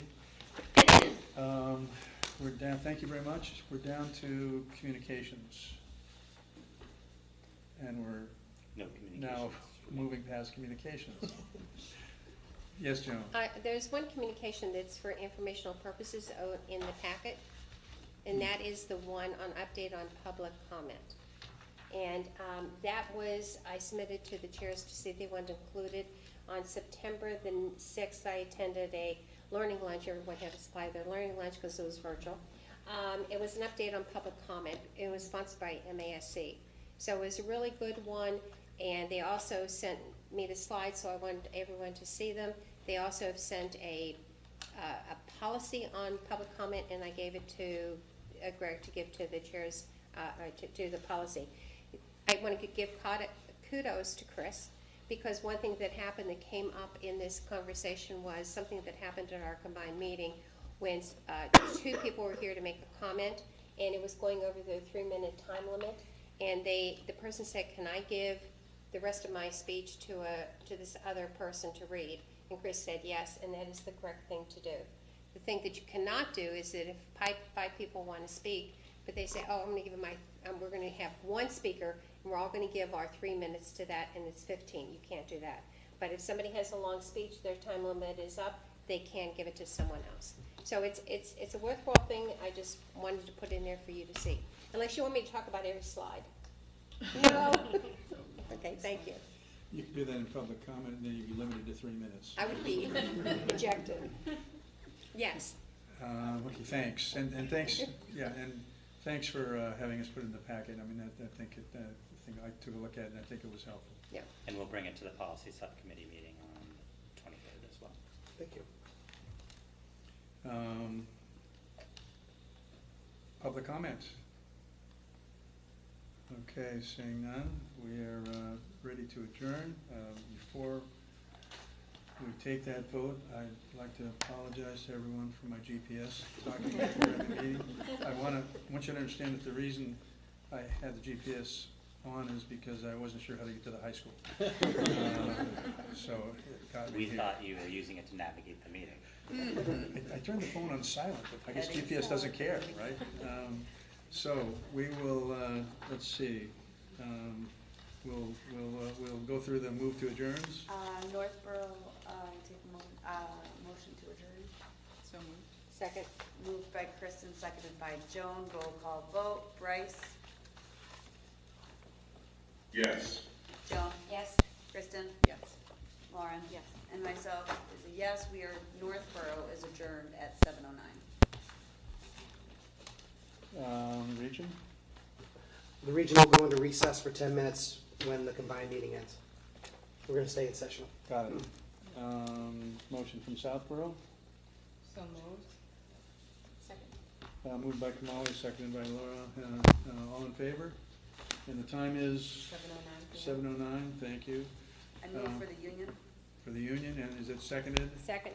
Second by Joan. All in favor, show of hands, it's unanimous, same time, 7:09. Thank you, everyone, very much. Thank you. Be safe.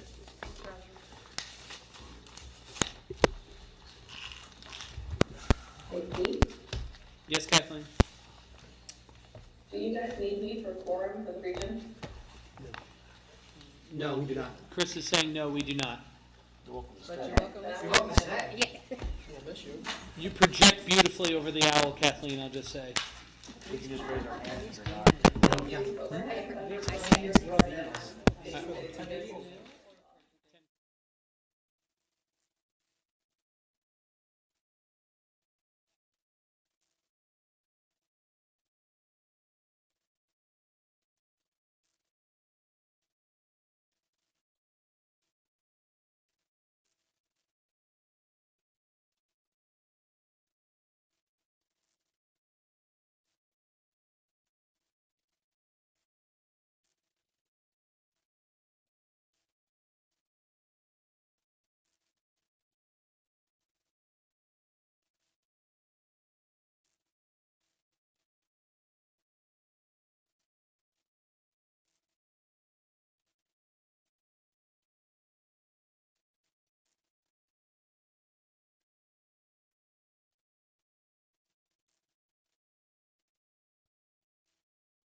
7:20 for the Northborough Southborough Regional School Committee. So, at this time, is there any audience sharing? Public comments? All right, hearing none. Item B, action on minutes. Looking to approve and release the open meeting minutes of June 17th, 2024, and the special open meeting minutes of July 15th, 2024. Moved by John? Second by Sean. Any comment? Not hearing any comments, there'll be a roll call vote. John? Yes. Chris? Yes. Sean? Yes. Joan? Yes. Paul? Yes. Jen? Yes. Matt? Yes. Kathleen? Yes. And I am a yes. The motion passes unanimously. Item C, educational policy. There is none at this time. D, new business. Greg?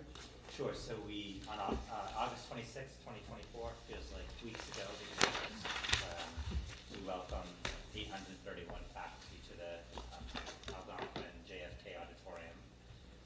So it's always a great opportunity to gather as 3 districts, 10 schools, and 1 community of learners. We had 1,202 students begin school on August 29th, and just want to commend the high school team for doing a great job making sure that they were prepared for the students' arrival, and they did an excellent job welcoming, and I think that it's a testament to Sean and the leadership team at the high school and teachers. So this evening we do have a few updates from some of our directors around work that did happen over the summer. So we'll start with our extended school year, so our student support services. We have Kate Clark. Yeah, right here, sir. You can, that'd be wonderful. That's what you want. Thank you.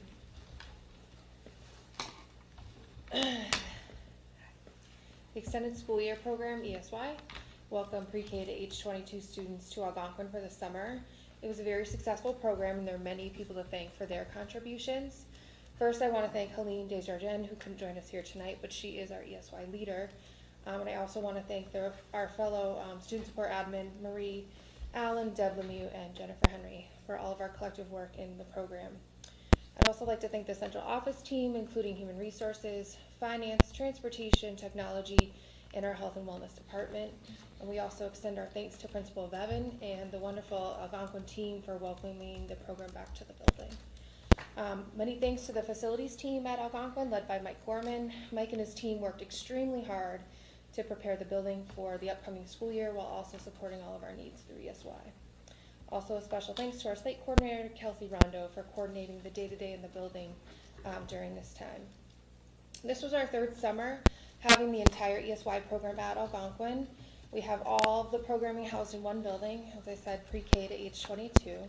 It continues to allow us to utilize our resources and efficiently run service delivery, like nurses, special education teachers, PTs, speech and language OTs, BCBAs, just to name a few. This summer we had 182 students across our districts, pre-K to 22, attend the ESY program, and that includes walk-in services for speech, OT, PT, and specialized reading. I'm sure you can imagine what a busy building this is in the summer. More school year staff chose to teach during the summer this year, which really helped with our consistency and familiarity for our students. For our site coordinator, out of our site coordinator teachers, SLPs, OTs, specialized reading, and BCBAs, we had 22 internal staff and 8 external hires. For our nursing support, we had 2 internal nurses cover the duration of the program this year. For our ESPs, we had 49 internal staff and 34 external hires. Some of our external ESP hires are people who work for us only in the summer, and they return each year. We get very excited about them returning each year. They do appreciate coming back to our programming. 19 of them from last year came back this year. And some of our external hires for ESPs were then hired this school year for open ESP positions we had, and they were very excited to join our district. The ESY parent survey will be sent to parents for their feedback. And overall, that's just a summary of the overall programming for the summer. Thank you very much. Any questions or comments? I guess I would have a question. Would you say you had an easier time hiring people this summer than you traditionally have in the past? And if so, why do you think that was? I think, and again, Helene does a lot of the hiring work. We do it collectively as well, but I think having so many staff return this year felt different for us. It felt a little bit easier for hiring for us. It was nice to work with them around what they really wanted to do in the summer. We do always have a push for hiring in the summer, but now that we're seeing some return people come back, it feels a little bit easier as well.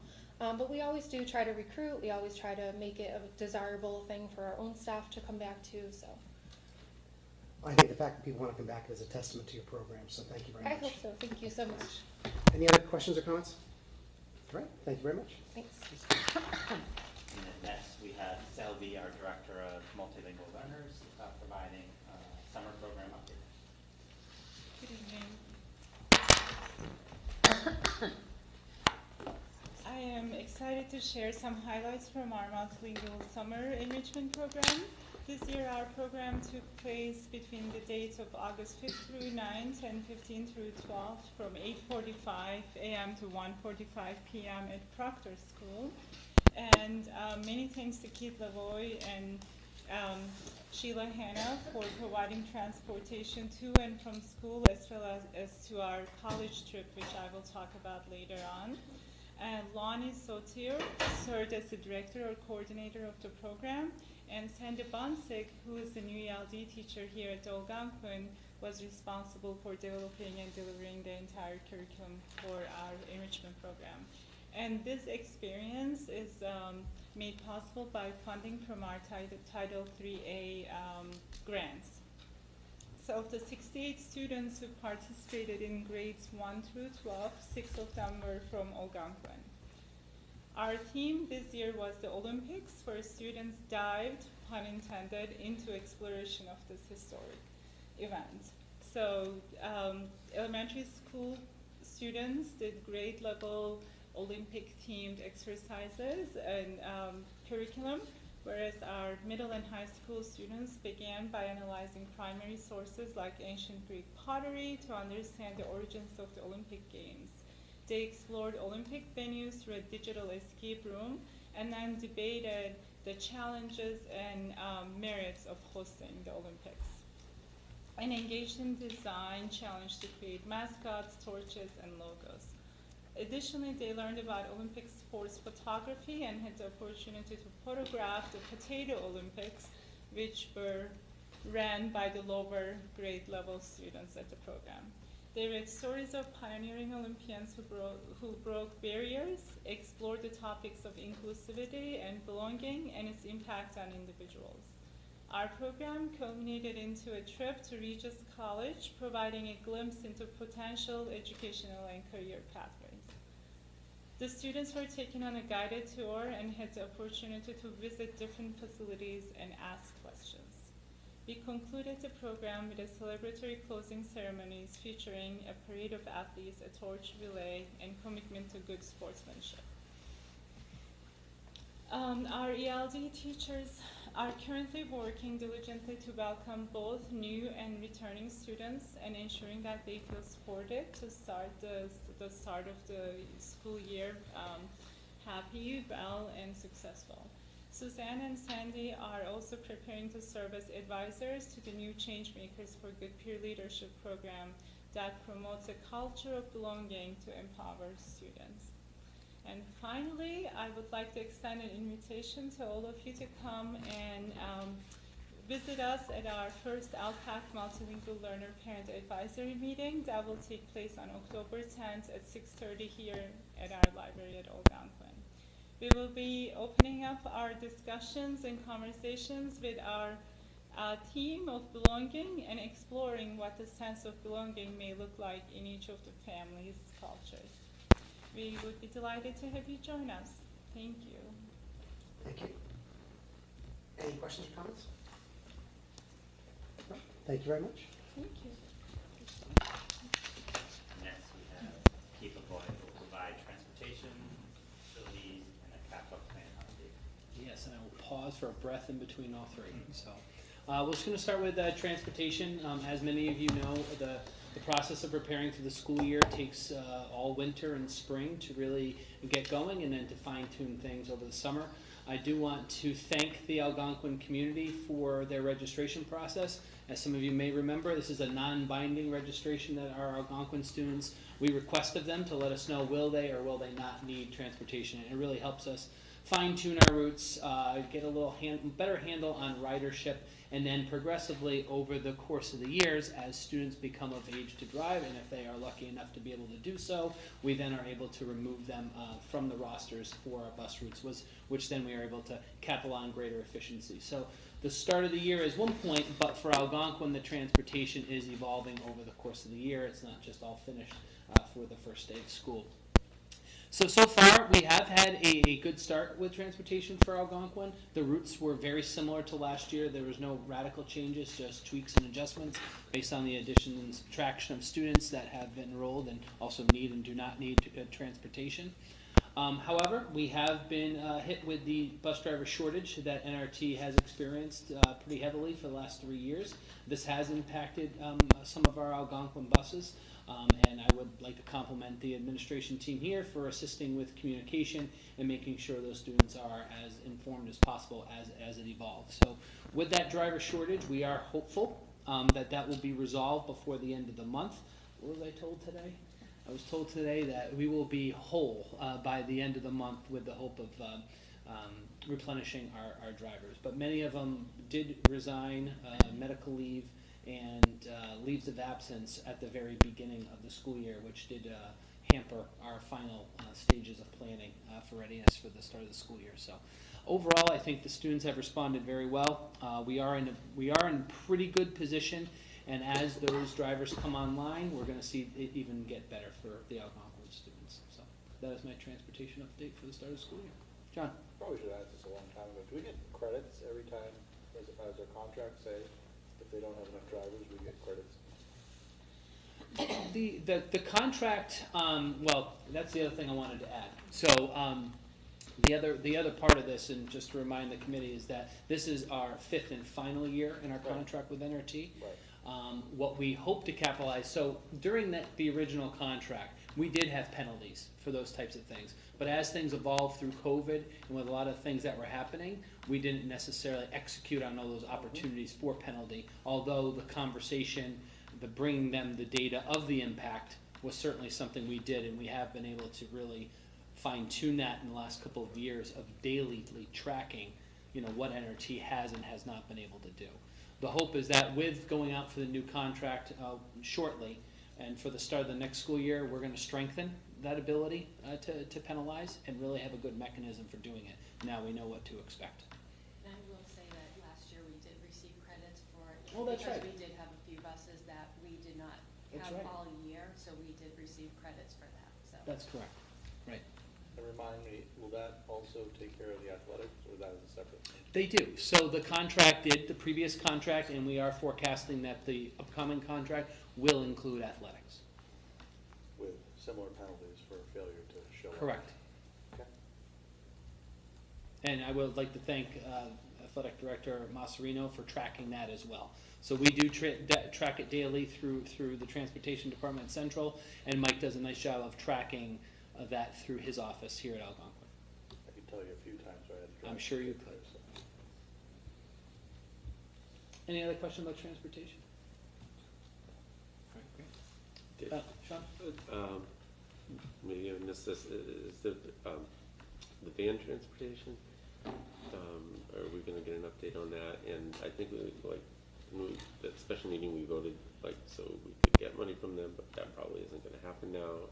Is there an update on that, or is that later or something? So in-district transportation for students who need specialized transportation is through the Aspen Valley Collaborative. Yeah. So they did over the summer.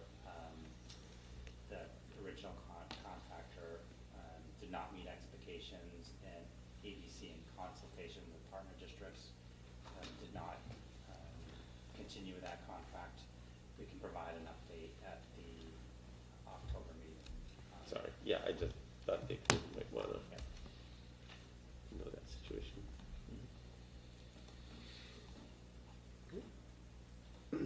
Move on to facilities? Sure. So I do want to thank Mike Gorman and his team. Preparing this 350,000 square foot building is no small task, and I also want to echo what Kate said about just their ability to service the ESY program during that process. It is always a large feat to get this building ready for the start of school, and Mike and his team do an exceptional job, and they also take a lot of pride in making sure that things are ready to go. I will say that the benefit of an earlier end of the last school year being June 13th gave them an opportunity to get to more maintenance projects around the building, which was great. We were able to rely on some outside contractors, and we're able to get a lot of smaller items completed for the start of the school year. So I do want to thank Mike and his team for the overall effort, and I think that if you do have the opportunity to walk around the building, you definitely notice that here at Algonquin, the pride that's taken and the preparation for the start. So I'll dovetail nicely into the capital plans, which is really the good opportunity to share some updates. So do want to thank the committee for giving us the ability to appropriate funding for our priority capital projects for the FY25 school year. The first one I want to comment on is the rooftop unit for the guidance office. This was a relatively new addition to our capital plan last year due to its failure. It has been completely replaced, and right now it's on temporary controls. This was finished just prior to the end of the school year, and Mike Gorman is working closely with the vendor to get that completely connected to our system, and we are expecting that shortly. The second item that was completed was the replacement of the blower fan motor, which is attached to our boiler number 1. It sounds like a small project, but it's really not. It's really involved with the unpacking of the boiler to the point where they can get to the blower motor replacement and getting that done. So that was executed and completed. One of the more complicated projects that we endeavored to do as our first priority was the replacement of, or to build a redundant hot water system, domestic hot water system here at Algonquin. Becky and I worked closely with Mike for a procurement of design, so we did go out for procurement quite late in the spring, I'd say, with the idea that we were going to have that work of a design for that system done over the summer, but we got 0 responses to that opportunity. So we had to regroup. Mike then reached out to a bunch of the vendors that we work with, and I'm happy to report today that we've gotten some movement on that in the last couple of days, where we do have some idea of how much a design is going to cost, and then potentially in the near future options that will be available to us through that investigation. Meanwhile, we took advantage of the opportunity to have the boiler inspected, and that report will also be included in what the options are to move forward with. So we are excited, although delayed, we did make progress in the last couple of days, and I'm happy to report that we're in a decent position to move forward with that. So the remaining priorities that were on the capital plan that are still, we are waiting to make sure that all of those items can get taken care of. And then the ones that have not been done yet, but we have a pretty good idea of what they would be, is a glycol replenishment, which is to really help us during the winter months, make sure we're sustaining antifreeze throughout the system, and lighting controls software upgrade, which we have a pretty good idea, but that's a lower hanging fruit, so to say. So out of all the priorities that we made and the allocation of funding that was done, we have made progress, and we're hopeful that redundant hot water heater will remain on budget and give us some good opportunity to improve and knock things off the capital plan. So I am excited for this update. I do appreciate the committee's support and the progress that Mike made over the summer. Any questions or comments? I, for one, am really happy to hear that items are being checked off of that capital plan list. And thank you very much to Mike Gorman for making a lot of it happen. And then in the upcoming months, I'll be updating that plan, and we will show that those items are taken off. It's going to be exciting to put across those items, because they've been there for a while. Thank you very much. Thank you. You're welcome. Then lastly, we have Stephanie Reinhorn, who will provide an update on professional development, and then new teacher orientation and some curriculum updates. So as I think about professional development and curriculum, it really starts in the summer. There are teachers who put in proposals to do work over the summer. So we had a few from the high school. There was in the world language department, there was some curriculum work happening, and in physics, and then in addition, the class advisors from all 4 classes classes worked together over the summer on aligning the different activities, thinking about sort of the social emotional support to students across all of the classes, and inclusivity in those activities. So there's that summer work happening, and then as we launch the school year, we really start our professional development with our administrators and with our NASA retreat and coming together as an administrative team. We focused on 2 areas for our learning. One was working with our legal counsel, learning more about updates to the Title IX regulations, and about conducting investigations and really all of the many details and sort of practices and procedures that go into all of that. And then the second major topic related to our theme for this year, belonging. And we worked with Phil Fogelman and Danica Manso-Brown, who we have partnered with for several years. They were formerly with the Anti-Defamation League, and are each out on their own now, but continuing to partner with us in our work related to belonging and also in our peer mentoring program. So they worked with us as administrators, and then also worked on opening day with our full faculty and staff. And then they are also working with schools at an individual level. So they worked with the Algonquin community on August 27th. So there's sort of series of experiences throughout the year, and we're sort of continuing that theme throughout the year. The other thing I'll highlight is new teacher orientation. We were right here in the same space, and it's always a really exciting time when we have our mentors, our new mentees, all of our people who are new to the district, and all of our administrators, and welcome them into our community, and really starting with our vision and our core values and our strategic plan, so that they are sort of joining into the work and into our sort of foundational beliefs. I think the last, or 2 other things I'll highlight. One is another area of focus this year is that you have heard about Analytic View, many of you who were on the committee, which is our data platform, which brings together many, many data sources into one well, it's not one dashboard, it's one platform with many dashboards where teachers and administrators can access and analyze data to inform decision-making, to inform teaching and learning, to inform conversations with parents, with students. So this year we have rolled that out to teachers, and so part of the launch of the school year was some teachers had seen it before, but now all teachers have been introduced, all educators have been introduced to the Analytic View platform, and that will also be ongoing work as we continue through the year. And finally, we mentioned earlier at the combined meeting, but we're really excited to welcome Maggie Ibrahim as our Director of Equity, Belonging, and Community Engagement, and we'll be excited to introduce you to her as well. Stephanie, I just Yes. wanted to thank you for inviting the regional school committee to the opening day. I really enjoyed it. I felt like it was really exciting just seeing all the teachers there, and all of the staff actually filling up JFK auditorium. And I really thought that Phil and Danica had a really good rapport. It's clearly the program that you've established for the teachers from a professional learning point of view. It seemed consistent. I appreciated the fact that you're going to cover it off for every single level of teacher throughout the year, just based on timing and where professional days sort out or pan out. But it just really was exciting to see, and as I was speaking to some of the teachers that I had encountered over my years, they all showed up. I was really just impressed with that. I couldn't really understand. I sat there and I was scratching my head. There was really no attendance, but they all showed up, and so it was really good. It is a really unique kind of moment in Yeah. the year of like everyone coming together, and everyone does come. Yeah. Not So everyone thank you. sits down. It was really it was really well done. Well, I'm glad you joined.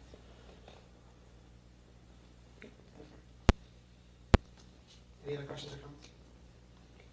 Thanks. And there's other opening school updates. Special Education and Civil Rights Monitoring Report. So Marie Allen will give an overview of the final report.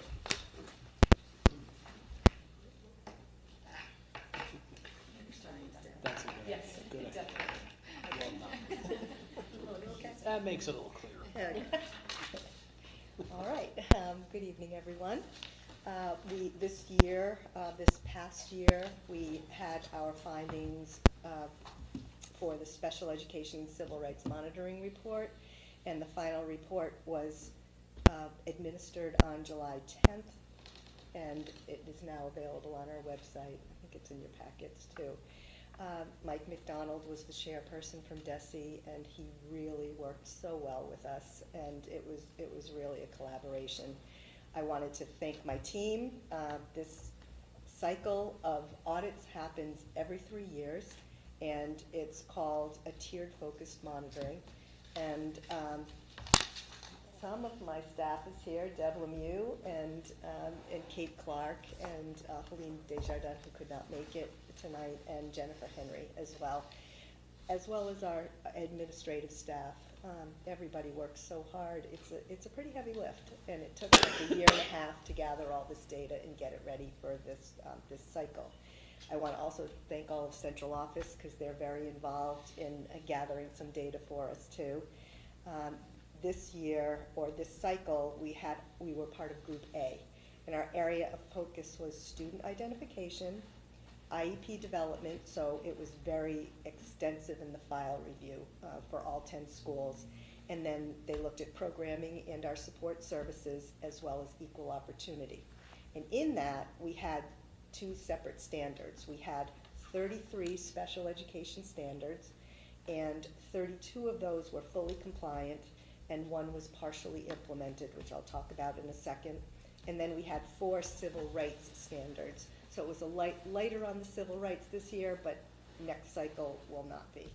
And we were all compliant and fully implemented for all 4 civil rights standards. And those civil rights documentation pieces are completed in conjunction with our civil rights coordinator, Heather Richards, in HR. And I want to thank her for her input, and she'll have a bigger job next time around as well. So our partial implementation of our special ed standard was standard 19, and that involved extended evaluations. Extended evaluations are when the team believes we need more information for a student on an IEP to figure out what type of environment and what types of services they may need. That can either be done within the school, within a sub-separate program within the school, or in an out-of-district session. And they give us 40 days to complete that cycle.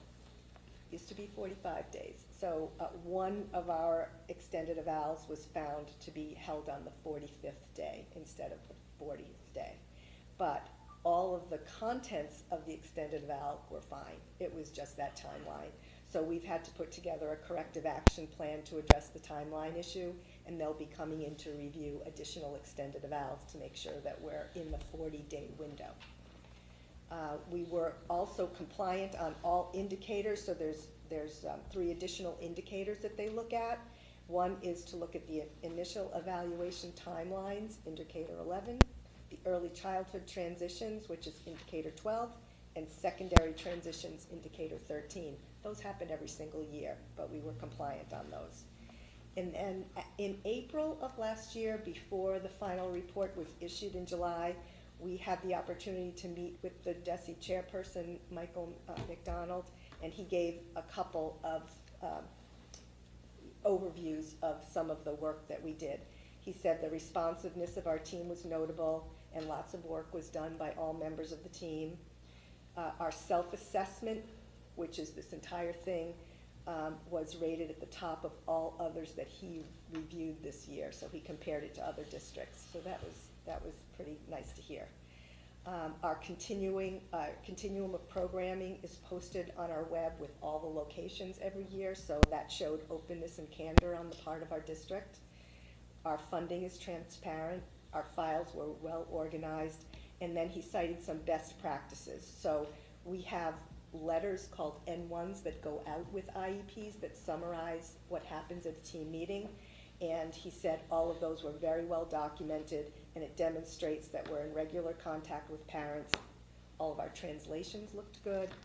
Our links with our outside services, the Department of Developmental Services, DDS, or Department of Mental Health, DMH, and Mass Rehab Commission, MRC. We invite them to our high school meetings prior to a student leaving. So prior to a student turning 18, they're invited to all the team meetings, and he thought that was a really good practice.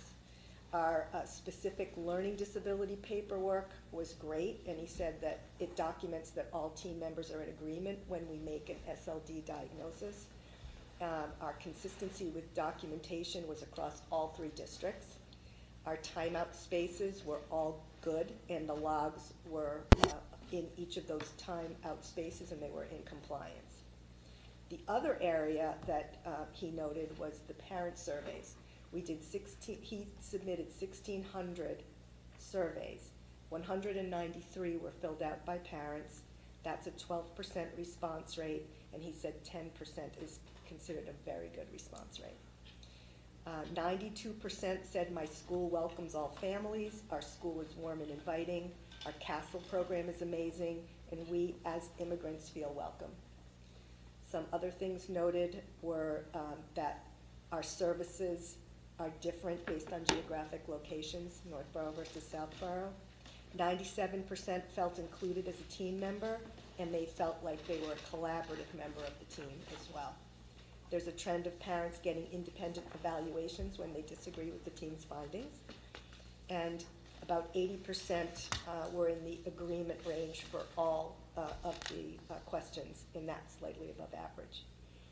Northborough pushes for inclusion and least restrictive environment in a good way.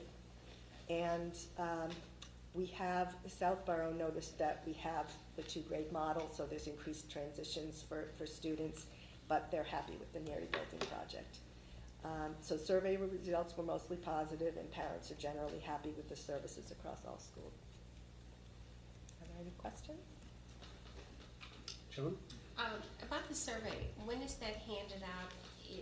I'm sure it's electronic version, but is it at the end of the school year, and is this done annually or biannually? It was done as part of this audit, so, and it's not done by us. DESE sends it out. They That's ask us, DESE work, okay. yes, they ask us for names of all the parents, and I think that went out in March or April, March or April timeframe for them to complete the survey, so it would be part of our audit. Okay, so we don't do a separate special ed survey on our own that we send out to the parents? Well, we do for ESY. Okay. And then we are working on one that we can send out after team meetings to parents. Oh, so that for this year. Yeah. So to see if they feel included and how did it go and what might some of the issues be or concerns and what went well. So we're working on that. Well, thank you. And in between the 2 meetings, I was back there and talking to all of you. Your enthusiasm is very contagious. And if you're that enthusiastic at 8 o'clock at night, I hate to see what you're like at 8 a.m. Yeah, you don't want to see that. Tell me, I'll come over and watch and try to get some of that energy. But thank you very much for all your time and your effort. It is greatly appreciated, greatly. Thank you. Any other questions? Thank you. So this is great, and the positive feedback was wonderful. I'm wondering if, I know outside of the SE19, if there are any areas that you've identified where areas of improvement or things that you're focusing on for next time? We can always improve. We can always be better. One area of focus is more how do we actually provide services in the classroom as a more inclusive approach. So we're looking at B and C grid services on our IEP service delivery grids to make sure that we, as much as possible, include all of our students in the classroom and in their learning space with their peers. So that's one of the things that we're going to be working on quite a bit this year. Great, thank you very much. Thank you. All right, Craig, legislative update? So no updates at this time. I have a question about, did the state fully fund free lunch? So fully funded universal free meals, but there is some predictions that it's underfunded by about 30 million. So we're working with Project Bread and our local legislators to make sure that is not an issue. But at this point in time, it's funded through March, April. All right, just a general comment. When the state implemented the millionaires tax, the so-called millionaires tax, my understanding is that that money would be used to fund the universal free lunch. So the fact that I believe the state has taken in more money than they anticipated with that additional tax, and the burden is still going to fall on local school districts to plug a gap that the state, that there's this anticipated gap. I think it's disappointing the legislature has left that gap with the monies that have become available. I'm just throwing that out there. So thank you. The 2024-2025 school committee presentation schedule. So in your packet is a draft presentation schedule. Principals hasn't put that together. But again, it is a draft, and there are areas of focus that you would like to see in terms of the presentation schedule. Happy to listen to, and if you need some time to think, also work through the chair. All right. Approval of grants and donations. So we have several grants and donations to approve this evening that we're proud about. So the first one is approval of Stronger Connections grant. So Stephanie, if you want to provide a high level update?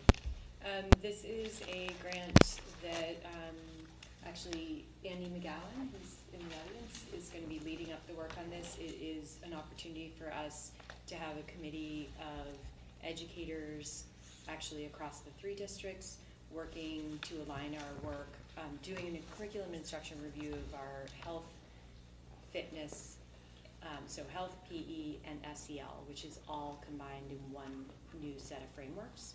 So this grant will be helping to support that work and provide professional development and stipends for curriculum review and other aspects of that work. All right, and then the next 4 grants, I'll let Sean speak to. Sure, as always, Sean, I'll let you.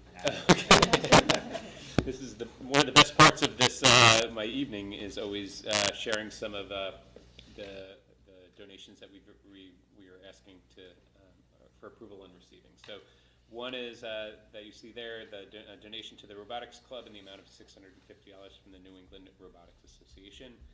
Another is a larger gift, and this comes from Intel. And they donated used items, but gently used and very much usable to us. Those were chairs, storage racks, toolboxes, large screen televisions, and tools. That's from a location they are closing down in Hudson. The value of all those many things comes to $15,000. Additionally, we had 2 donations from Wegmans. One is a $300 donation for the student council to run a movie night, which was Moana, and another one was a donation of a $400 gift card for to provide a welcome back breakfast for our teachers at the end of this. What do we do with 100 chairs? Replace older chairs that were, these are like the office chairs, the office kind of teacher chairs that they sit in at their teacher desk. $15,000? About 100 chairs, and then many of these other came to roughly that amount. Any questions? Other questions? I was thinking the same thing. It's like, where's all that stuff going? All right, I will entertain a motion to accept the Stronger Connections Grant Program FC 0127, Option 2B CHPE implementation in the amount of $50,000. A donation to the Robotics Club in the amount of $650 from the New England Robotics Association. A donation of chairs, storage racks, toolboxes, large screen TVs, and tools with the approximate value of $15,000 from Intel Corporation. A donation of $300 to Algonquin Student Council for their community movie night from Wegmans, and a donation of a $400 gift card to Algonquin Regional High School from Wegmans with the school committee's thanks. So moved. Moved by Paul. Second. Second by Joan. Any discussion? All right, roll call vote. John? Yes. Chris? Yes. Sean? Yes. Joan? Yes. Paul? Yes. Jen? Yes. Matt? Yes. Kathleen? Kathleen? Okay, I am a yes. The motion passes unanimously. Sorry, I was sleeping. Yeah. All right. Passes even more unanimously. All right. All right, and on to the solar power purchase agreement and lease agreement. So as you are aware, there currently is a solar array on Algonquin roof that was installed 2 years ago. 2020. 2020, many years ago. So we partnered with Select Energy to get that project installed, and it has been yielding great results for us. Select Energy presented again this past spring, talked about canopy, and also talked about adding another solar array on the roof of Algonquin. So this evening, Keith will provide an update of where we are and the recommendation to the committee. Yes, thank you, Greg. Yes, as Greg stated, last year we did entertain a proposal from Select for both canopies and an additional rooftop array here at Algonquin. After consideration, the canopy array was removed from consideration, and we really wanted to focus on the roof project and the viability of that. So we connected, and there is a report included in your packet if you want a little more detail. We did connect with Garland Roofing, who is a contractor that we use as our roofing consultant to help us manage our roof projects. They came in and provided a report about how well those portions of our flat roof are doing, and they gave a very favorable report towards having a solar array be added to that area. It is anticipated, though, that during its 20-year PPA agreement, which is also included in your packet, that we would need to remove the panels for the purpose of replacing that roof and then have that reinstallation done at free of charge. And we did verify that that is included in the contract with Select to have done. So one of the other pieces of this is we wanted to make sure that we were going to capture some of the savings that was available. Select had consulted with us about what types of credits would be available, and we are getting in at a perfect time to maximize those credits, which does yield a better PPA rate for us and an overall yield for the entire extension of the agreement, which will be for 20 years. So we are appreciative to Select that they have been good partners for us as we have navigated this, and they understood a lot of the turns that we've taken, but it is our recommendation to move forward with your approval for the power purchasing agreement and lease agreement so that Select can start their work. They do anticipate that with approval tonight, if that is the will of the committee, that they will be able to begin construction shortly. And I'll be connecting with Principal Bevan about that, and I don't anticipate any interruption for the students, and that we would be doing anything that would be disrupted after hours or on weekends, so that the main portion of the work would be done with limited interruption. Maybe we'll see some, dumpsters around the campus, things like that, and if you remember the first project, it was very, very minimal. So, that would be the recommendation that we make of the committee this evening. Thank you. Any questions? Any questions? Go ahead, Paul. I've never really understood the meter 1 versus meter 2 thing. Yeah. So this is covering 70% of meter 2? Correct. And the existing panels, that's on meter 1? Correct. And how much is that covering? So it's about 23% of our overall usage here at the high school. For the existing panels? For the existing panels, so which is a combination of both the usage from meter 1 and meter 2. So that's covering 0.25% of that. So the math's a little funny. Yeah.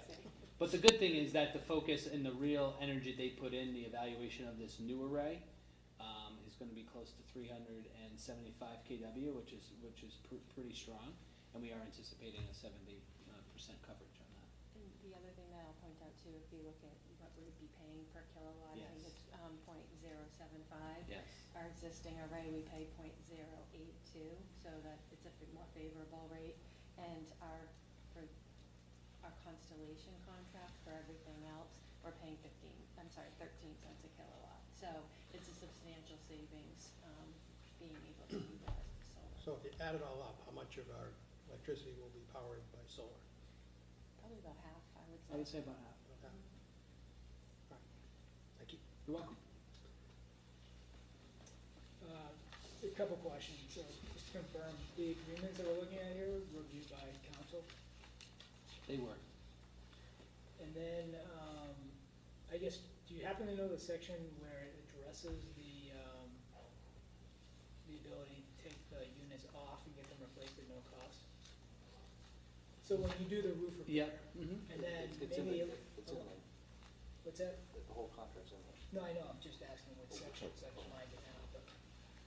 So the good thing You know is, off the top of your head. yeah, no, so actually, every section of paneling that we have, both from phase 1 and phase 2, we will have the ability to remove them free of charge and reinstall them free of charge during a roof replacement project. He wants to know where Where, it was just new. Where in the Where's it? document? In the document. All over the roof, no, If I you don't know, quite if you know. off the top of your head, that's fine. That's what he'd like to know.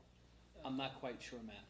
And then, the financial projections, does it contemplate the fact that you'll have units off the roof, so you're not gonna get any production during that period of time? So like, if it's like $50,000 of savings a year, are we gonna lose $25,000 or $50,000 of the savings when those units are off the roof? We would for that year, and let's say a roof of this size and this magnitude would probably be, a couple, 6-month plus project, so yeah, we would be losing, those, savings at that time. Was it in the model in terms of arriving at the total amount? I do not believe it was. It was because the hope is that it would sustain, but it is, predicted that it would be removed. And then, just to confirm, where we should have expectations of seeing the savings, so in the materials given to us on page 147 of the expenditure report, so 147 of the document, so it's on the expenditure report, electricity, so it's the, I'm trying to locate it right now, the account is 2180, electrical expense of $416,000 a year, so should we expect that number will be reduced by $54,000, if not exactly next year, but the following? Is that where we'll see the savings? It took us about a year and a half, I think, to start to see the savings on the last project. I think it was installed in 2020, but it wasn't operational until FY '22. Yeah, 22. Yeah. November of '22, and obviously November's not a great time for solar to start to kick in. So we really started to see the impact in FY '23, so I think it's probably gonna take a couple of years for us to see that. But that's where we'll see it? Yes.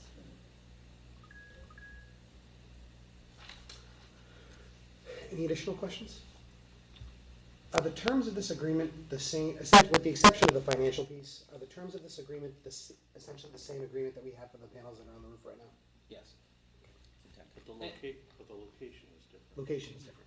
And they are also very similar to the arrays that we put on at the Proctor School and Lincoln Street schools over the summer. So are you looking for a vote from the committee Please. to approve this agreement?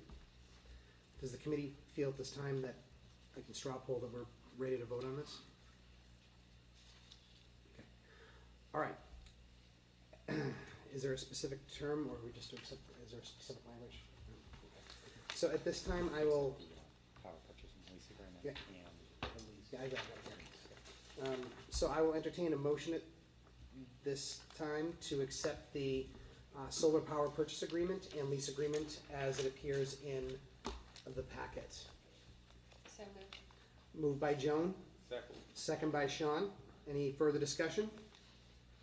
All right, we'll have a roll call vote. John? Yes. Chris? Sean? Yes. Joan? Yes. Paul? Yes. Jen? Yes. Matt? Yes. Kathleen? Yes. And I am a yes. The motion passes unanimously. Thank you very much. We appreciate the support. All right, on to the superintendent's report. To the committee. So, Principal Bevan. Good evening, everyone, and I am going to start off by welcoming our newest student representative, Amelia Sinclair. So Amelia joins us. She was elected as a student council representative and will be representing the voice of the students on this committee. you may recognize Amelia. She's attended many of our meetings and has been the alternate member when some of our other members, Cass, last year had to miss a meeting or two. She's a wonderful member of our school community and a leader, and I've gotten to know her quite well over the last few years, and I think she's going to do a sensational job. So she's an outstanding young woman. Thank you. I'm really excited to be working with all of you. She's also really excited that her name is on her nameplate, which we're very excited about too. We have to remind ourselves of that moment that we all have to be recognized as a leader in ways like that. So welcome, Amelia. You're going to do a great job. I also wanted to just take a moment to note, and it did make it into your packet, but Mr. Walsh is a member of our school community, passed away over the weekend. I just thought it'd be an opportunity to just say, he meant a great deal to our community, and he, in addition to the immense longevity he had here in our community of 64 years, he accomplished a great deal and meant a lot to our students, our staff, and our families. So he was a really wonderful guy. So I thought I would just take a moment to mention that. So in your slides, I'm having a hard time projecting, but I only had a few limited number of slides, so I don't think I don't think you're missing all that much without the projection here, and you have them on your computers if you care to look at them. So I want to just give you a very high-level, very brief overview of our top-line priorities in our strategic plan for this year that we'll go into greater depth in the future. But we are looking closely or we have already begun training our teachers on the data platform that Stephanie had referenced earlier, that equips me as principal to have a very high-level overview of all of the different data streams coming into our school, but it also affords us, or our teachers, the ability to do that same thing in their classroom with their exact students and have the same kind of version of that that I have, our teachers have, to look at which students they need to be paying close attention to. As much as they pay close attention to all their students, they have a more data-driven approach of doing so. So we're excited about that. That work is underway, and will be ongoing. Additionally, in this year we'll be doing, and we've already begun the work of unifying some of our curriculum documentation. We have not had a really singular approach to documenting our curriculum internally or outward-facing, and so we're looking at that with our department head group. And that unfolded to some degree out of the NEASC visit of last year, you might recall. And that's been work we've already made some progress on in the opening few weeks of school and coming out of the end of the summer retreat with our department heads. So that's going to be a task the department heads work very closely on and work very hard on. As well, we're also looking at AI, which is really something all schools, I think, are examining, and we're looking at the use and misuse of AI and how we think about it as a school and how we can govern it, but also how we can explore its potential and its opportunities. So that's something we will be looking at, as a staff, as soon as November is probably the first time we'll really roll up our sleeves and dig into that work. But these are the three big areas that we're going to be working on this year, in addition to many other things that are either already ongoing or just smaller and maybe not worth reporting out tonight. I'd like to also take a moment to introduce our administrative team. We're very lucky to have an outstanding and very talented administrative team. I've been a principal for a long time, and this is about as strong a team as I've ever been part of. I'm very proud to introduce them tonight. So Mr. Andrew McGowan is one of our assistant principals. We have 3 assistant principals. Andy, and I'll explain a reorganization of how we're dedicating the work amongst that team in a moment. Janet Brown, who's also one of our assistant principals, and Matt Gitkind, who's joining us this year. This is he's joining our community this year for the first time. He grew up in Westboro, has worked in Walpole and in Connecticut, and has joined us this year as his first administrative job. And so he's a few weeks into the position after working over the summer in the position.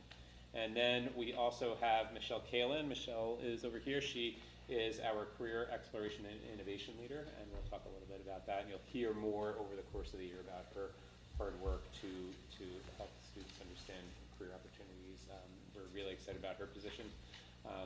The way we are reorganizing this work this year, we've taken the 4 different grades. Historically, we've had 2 assistant principals take on 2 of the grades, and the third assistant principal do several large-scale projects. We've kind of distributed that work a little bit differently this year. So Andy is overseeing all the 9th graders currently, and then he'll grow as those grades kind of go up through. He'll stay with that class. Janet is working with grade 11. She'll do the same. She'll work through with that class and cycle back through the 9th graders. Andy has been building the master schedule and assigning duties and doing all the work, the complex work that is involved with building the master schedule. And Janet has taken over all the standardized testing responsibilities, which is a big heavy lift. And so those are 2 big projects and tests they're responsible for. And Matt is overseeing 2 of the other grades 10 and 12, excuse me. And he'll again cycle with those grades as they move up. And Matt is also working on the NEASC decennial report, which I'll explain in a minute. So it's some combination. And in addition to all of that work, we, as an administrative team, we evaluate our teachers, supervise and evaluate teachers. So there's a lot of different ways we divide our time, but those are the big areas and how we're just dividing that work. So we're very much committed to having our students know their administrator and have the administrator know their students and kind of stay with them over time so that they kind of get to know them well and build a relationship with them, because that sometimes is really important when they need the help of an administrator or they've gotten themselves into a position where they need to work with an administrator on a topic. And then Michelle Kalin, as I said, is our career exploration and innovation leader. She came on board in November, so you've already met her and you may have already seen, we've already reported out on some of her work, but she had a busy summer, which we're going to tell you about in a moment. Does anybody have any questions about Matt, Andy, Janet, and Michelle and their work? Sean, can you just remind me of some of the responsibilities as a representative of a grade? Like, so what are their jobs? Yeah, sure. So I think There's lots of things. Yeah, there's lots of things. It can be anything from something discipline related, and which could be like a big, large discipline issue, which in our school doesn't happen all that frequently, down to a student whose attendance is slipping, and we want to get ahead of it, and talking and calling that family and bringing them in to say, how can we work on this together? That would be an example of working with them in a discipline context. They might, for example, if the parent has a question about a conflict they're having with a teacher that they're unhappy with, maybe how if the department head wasn't able to address those concerns properly, the administrator might weigh in and help to rectify that. That's another example. And then those are some of the less enjoyable parts, but they might also oversee like the junior prom and help to supervise all those kind of big, large-scale events and really work closely with the grade that they are kind of that is celebrating that one singular thing. So on a daily basis, so with Mr. Gitkin, he has 600 students. So with that many kids, you always have like there's a fair amount of volume for those kind of things, big and small. And same with Janet, who oversees the 11th grade. The 11th grade, that's a year where you do start to see students' level of independence increase, and so you see impacts on, let's say, attendance on grades. So the student, their experience with students can really vary from everything from like the celebratory parts of it to the less enjoyable parts, which can be discipline. Thank you. Okay. This summer we were very excited. Michelle had launched our first ever summer internship program, and she had 4 students participate in summer internships. One was with the Northborough Fire Department, another was with a company that does septic services, and 2 others worked with a Firefly Coders, which is a coding company that teaches young people how to code.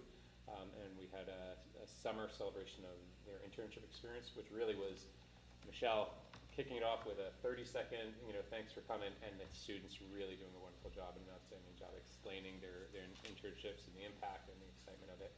And it really spoke for itself that all of the internship placements were so happy with how it worked that they were happy to have us send more, and we really anticipate that this coming summer we're going to have many more students taking us up on it and exploring it and participating in it. So These were our early adopters, and it was a big success. Additionally, and I'm just kind of putting this on folks' radar because we will report more out as it goes. We are every high school and college participates, the ones that are accredited participate in NEASC reviews. So NEASC is the New England Association of Schools and Colleges, I think is what it stands for. Every school is on a 10-year cycle. We are in year 10 of that cycle where we are doing the full-blown reporting out, and that will happen in March of this year. So you might recall 2 years ago we went through what they call the collaborative conference, where they do kind of a checkup and let us know what we should be working on, so that when we report out, it feels like a finish line, and they are doing kind of a confirmation of the hard work we've done. And so there's no new surprises, no new big initiatives coming out of that. It is primarily reflective of the work we're doing, and we're really proud of the work we do on any given day. So Mr. Gitkind is helping to organize that visit, but that's the work of our department heads and our staff and myself. Okay.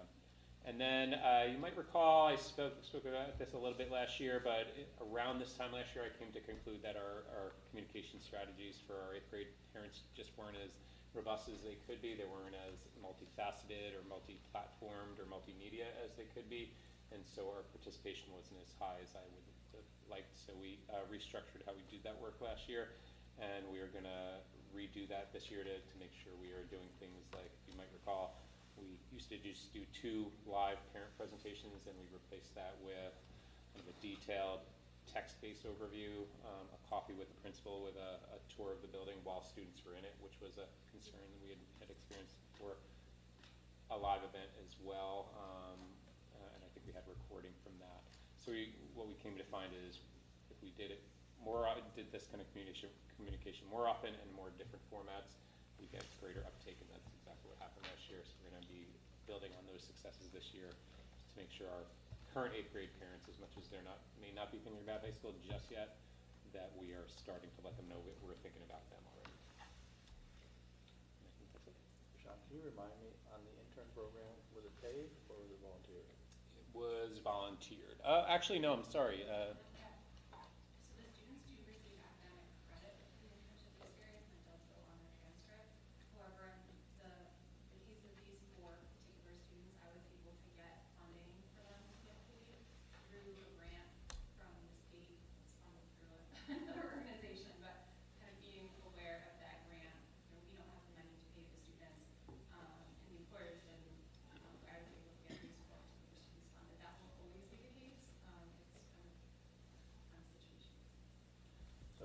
Congratulations, it's a great program, and I suspect it's going to nothing will grow.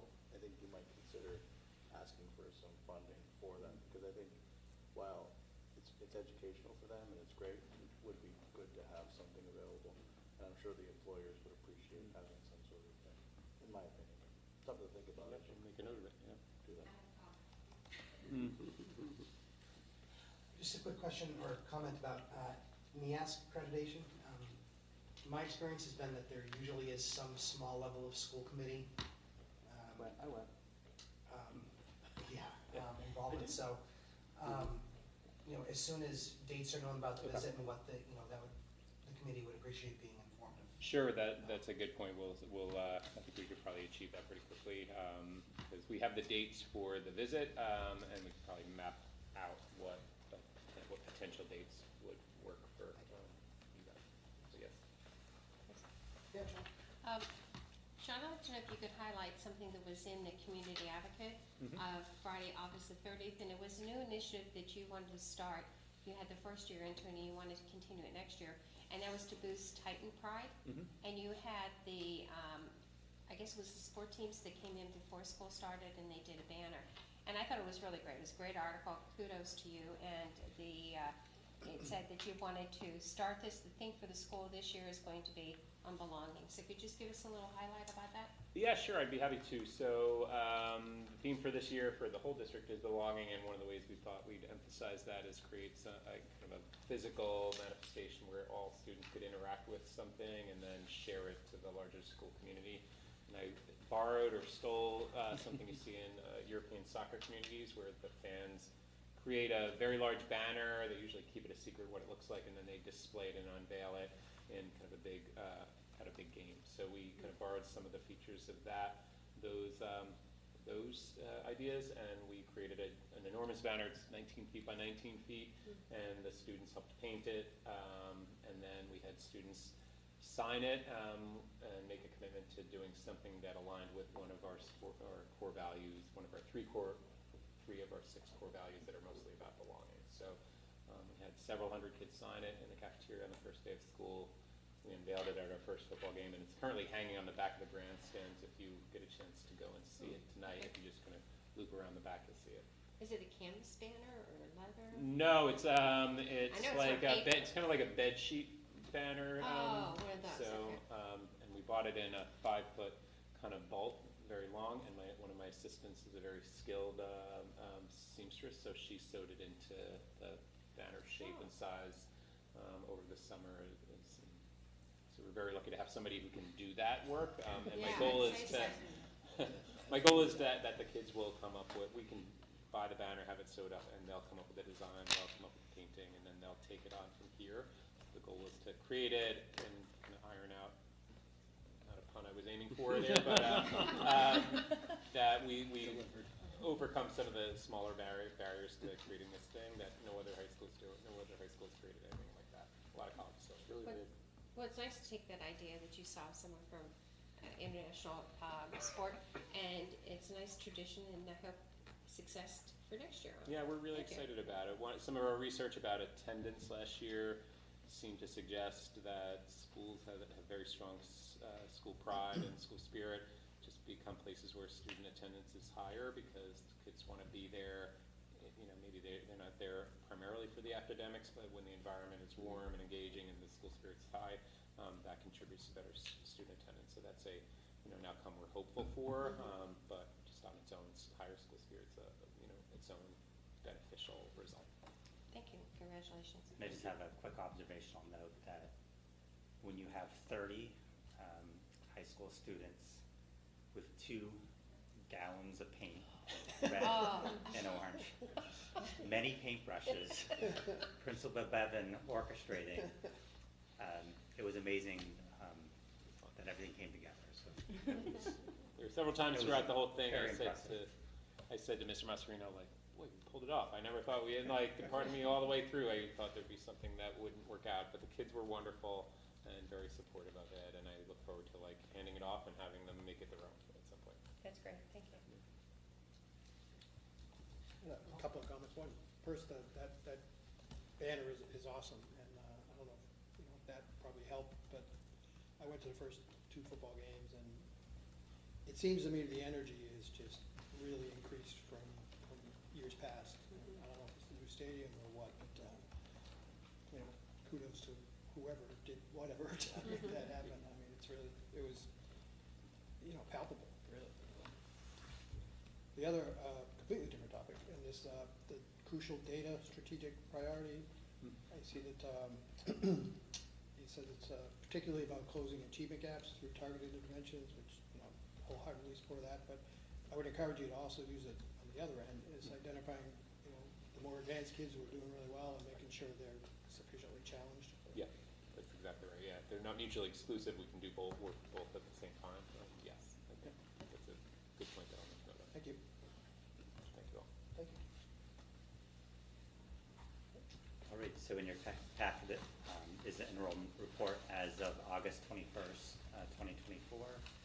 So we have 1,202 students.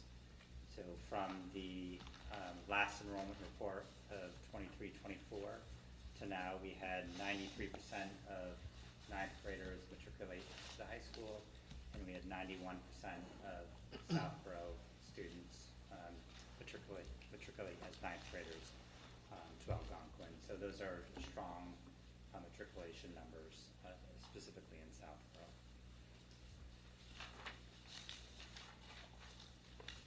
Also in your packet are a few financial memos and information, and I'll turn it over to Becky for the memo of the final budget, FY24 budget line item, the final FY24 general expenditure report, an EMD certification, 24, a statement of revenue, and so on. Yes, this is a big finance packet this month. So before I get started talking about the actual reports themselves, I just want to explain some of the work that the finance team did over the summer.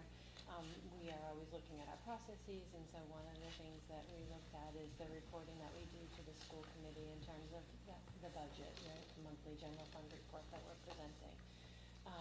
You as a committee are, the budget is under your purview. That's one of the things that you control, and so we are going to be presenting to you now on a monthly basis any line items that are over budget. We're going to provide you with an explanation, and we're also going to tell you where we've identified those funds elsewhere within the budget.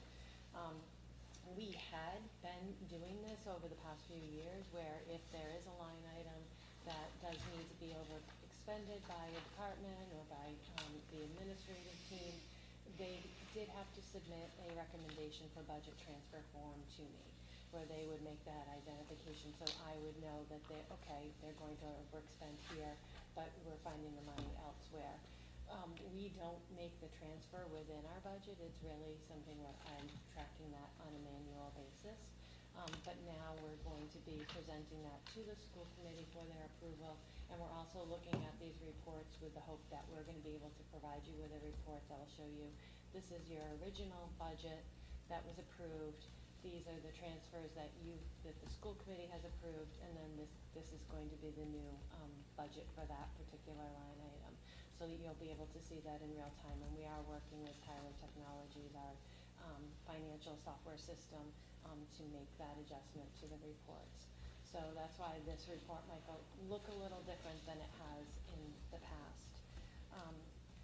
So with that being said, for fiscal year 2024, you can see that the district did fully expend $26,086,279, and then we also had encumbrances at the end of FY24 of just over $230,000. Those encumbrances represent purchase orders that were issued throughout FY 2024 that we had not yet received invoices on as of June 30th. And the Department of Revenue, actually this is the second year that we're reporting this way to committee. They do require that we continue to maintain those encumbrances on this report. We had done it a different way in previous years. I am happy to report that as of today, we have less than 6,000 of that 230 that still remains outstanding. So we've done a lot of work to make sure that we close out FY24. The ending balance on the FY24 report is $273,705, and so that money will actually fall to our excess and deficiency balance. If you look at that, the memo that I did provide you, there were 29 out of the 78 function codes that were being reported as overexpended in last fiscal year. I will say that many of those line items were budgeted perhaps in other line items. For example, long-term substitutes, that's a new account code that we are using. That was budgeted in our teacher salary line item, as well as the tuition reimbursement. We are now putting that in a different line item that aligns with the DESI chart of accounts. And so it was budgeted, it was just in a different line item. So that is really the bulk of these over expenditures in FY 2024. They do total just under $1 million. It's $951,000 out of a $26 million budget. And so I think that the finance team, and with the help of the administration here at the high school, we really have been able to manage the FY 24 budget nicely. And so I would ask that the committee vote to approve this report until audited, and that they vote to approve the function codes that were overexpended in FY 24. Does anybody have any questions? It's a lot.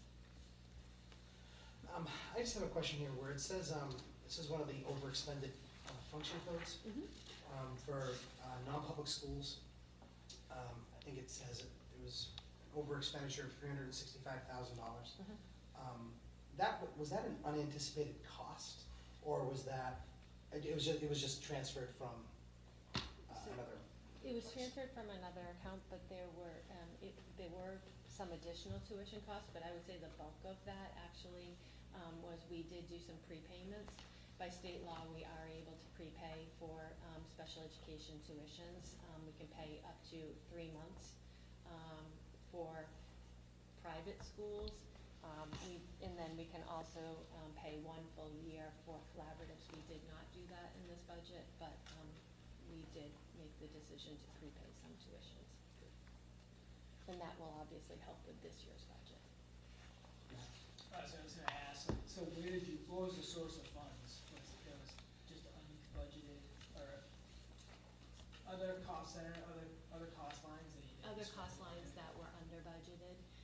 What we'll do, and you'll see this in 25, is going forward, we're gonna tell you exactly which account it's coming from.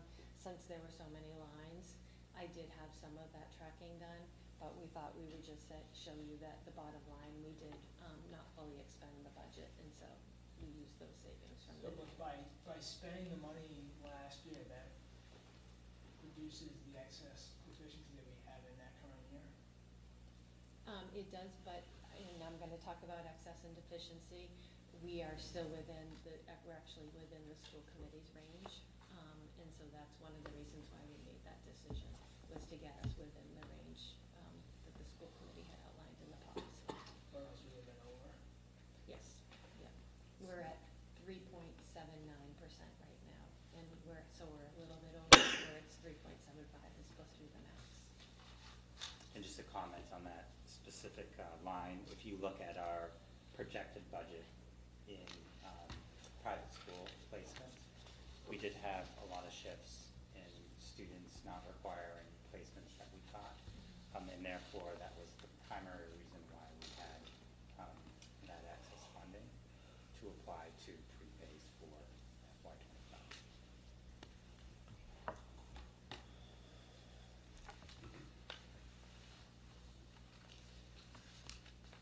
All right. I will entertain a motion to accept the final FY24 expenditure report until audited. So moved. Moved by Joan, We have to also approve the function codes that were overexpended. okay, and let me modify that. Okay. To approve the FY24 expenditure report and approve the changes to the function codes. So moved. Moved by With Joan, revisions. second by? Well, can I ask then, but I get, so now in the current year, you're gonna give us, we overspent this category, but we pulled it from this category. We may get that in the future. We're not getting it for right now. Just Because for the I don't FY. remember us, I remember us approving the expenditure report, which in essence is us approving the overages, because you show us the overage by each line, so I just don't know why we're being so specific now. We're required by Last year, MGL. We're not saying where the funds are coming from. We're required to. It's a practice we should have been doing. We should have been doing. And, you know, it's, And I think it also gives greater transparency as to, yes, you could look at a report and see that it's overexpended, but now going forward, you're gonna know where the money is coming from. But that I get, we just don't have it right now. Well, you'll have it for 25. That will be my next report. No, I know, I find it bizarre that we're now approving, like. I think it's just to bring us into compliance, it's just to bring us into compliance, correct? I know, I don't understand it. So, motion was by Joan, looking for a second. Second. Second by Chris. Any additional discussion? can I just add one thing? So we discovered that we were out of compliance in June. And this corrective measure was the conversations of the finance team of how do we, it's not perfect, but it's an adjustment. So can we just go over again, what's the approval that we're specifically approving related to the overspend? How are we wording this?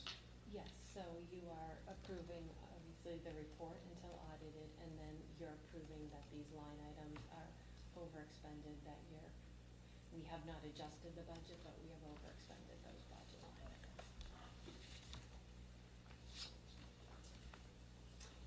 John?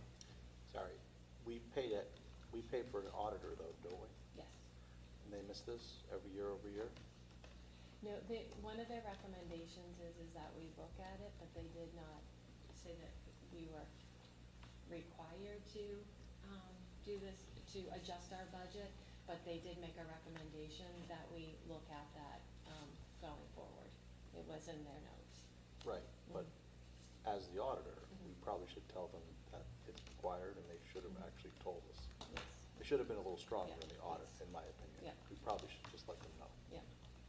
Because I remember when we had the audit, we were high-fiving each other, so Yes. it sounds like this is a slight little problem, because we're sitting here fixing it, I but will they say should have I've caught that. surveyed a number of neighboring communities, and not that this makes it right, but I don't think any No. other committees are doing this. No.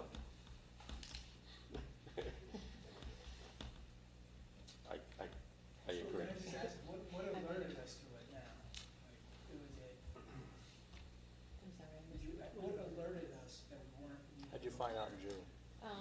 We had a committee member who So, attended. school committee member took charting the course, and this was part of the training around what's required by law in terms of the school committee's responsibilities for approving the budget and approving line item transfers. Great, and that charting the course, that's for new members, isn't it? Correct. Okay, very good. Thank you. All right, not hearing any further discussion, we'll have a roll call vote. John? Yes. Chris? Yes. Sean? Yes. Joan? Yes. Paul? Yes. Jen? Yes. Matt? Yes. Kathleen? Yes, still And- wait. And I am a yes, motion passes. Thank you, Becky. So the next item that I'd like to report on is our excess and deficiency, because as I alluded earlier, we have already been certified, which is absolutely amazing. When we got the email, I thought it was a typo. So we do need to submit to the Department of Revenue by September 30th all of our financial data, including our end-of-year report. Our financial accountant worked with our new district treasurer to submit our financial documents to the Department of Revenue. I think she had it submitted by the end of August. And on September 9th, we did receive word that our excess and deficiency had been approved and had been certified. Typically, we were looking at like a November certification date in prior years. So this was very quick, and I think it's just a testament to the work that Joe and Sunny are doing on the financials. You can see that our balance in our excess and deficiency is $1,122,309, which is 3.79% of E&D, so it's just slightly above the school committee policy balance, which is a range of 3.25 to 3.75. So we're pleased with that number. We're about the same level as where we were last year, and I think it's just, again, a lot of hard work on behalf of everyone in the district. Well, thank you very much. Does anybody have any questions? I think it's great that we have these monies available to offset any potential budget increases for the next school year. All right, I'll entertain a motion to approve the excess and deficiency certification until audited. So moved. Moved by Paul, Second. second by Kathleen. Any further discussion? All right, roll call vote. John? Yes. Chris? Yes. Sean? Yes. Joan? Yes. Paul? Yes. Jen? Yes. Matt? Yes. Kathleen? Yes, please. And I am a yes. That is approved. Thank you very much for your hard work. Statement of revenue? All right, and closing out fiscal year '24, we have our revenue report, and you can see over the course of last year, we received $28,639,660, which is actually about $500,000 more than we had originally anticipated in revenues. The biggest difference in that receipt were our Chapter 70 and our regional transportation reimbursement numbers based on where we thought we were going to be when we first originally put the budget together versus where we ended up. Our investment income, which the Fed may chip into after today's announcement, and then our circuit breaker extraordinary relief. We did receive that at the end of last year. And then we also received an additional $155,000 in regional transportation reimbursement that was unanticipated. So that is not reported up above in the regional transportation. We have reported that in the regional transportation fund down below, because if you recall in our April meeting, we had indicated to the committee that we wanted to put $150,000 into that account to assist with the athletic complex. So we took that overage that we had received and we moved that into the regional transportation fund. And those funds will be used this year to offset our regular education transportation. Any questions or comments? All right, I will accept a motion to accept the final fiscal year 24 statement of revenue until audited. So moved. Moved by Paul. Second. Second by John. Any further discussion? Okay, roll call vote. John? Yes. Chris? Yes. Sean? Yes. Joan? Yes. Paul? Yes. Jen? Yes. Matt? Yes. Kathleen? Yes. And I'm a yes, it passes unanimously. Thank you very much. All right, revote FY25 assessments? Sure, so as you know, that when we build our budget, we are projecting many of the numbers. As the governor's budget moves through the state budget process, we don't often have actual state aid numbers, transportation reimbursement numbers until after our budget has been approved. When the governor's budget was passed in, I think, June? July. We received the actual Chapter 70 regional transportation numbers, which were more favorable than what we had projected. So I'll let Becky explain the amounts and the options. Sure. Yeah, so as Greg said, we had used the governor's budget when we were building the FY25 budget and the assessments, and we also used our FY24 transportation, regional transportation reimbursement number because we wanted to be more conservative because that number seems to fluctuate throughout the budget process. So once we received our final numbers, we did realize that the Chapter 70 had increased to, the governor's budget had the $30 per student, whereas the final budget ended up at $104 per student. So we did realize an additional $127,000 in our Chapter 70. And then we also did see an increase in our regional transportation. And the other thing that also changed, and we have not seen this in previous years, the minimum local contributions for both of our member communities also changed. Northborough went up by about $120,000 and Southborough went up by about $37,000. So those factors, coupled with the fact that when we had also built our budget, we assumed that we were going to fully bond the amount that had been approved at the two town meetings. Since the athletic complex is not yet complete as regards to the amenities building, we have not bonded the entire project. So our debt assessment for that project to the towns also changed. So there were a number of factors really that contributed to this difference. So for Northborough, we are looking at a difference of $203,178 to the good to them. And then for Southborough, it is a difference again, positive for the town of $126,812, excuse me. So We are bringing this to the committee tonight for a discussion, to see if it's the will of the committee to revote the assessments to the 2 number of communities based on the revised numbers that have come from the state. And if the committee decides not to revote the assessments and keep the assessments as is, then what's the outcome?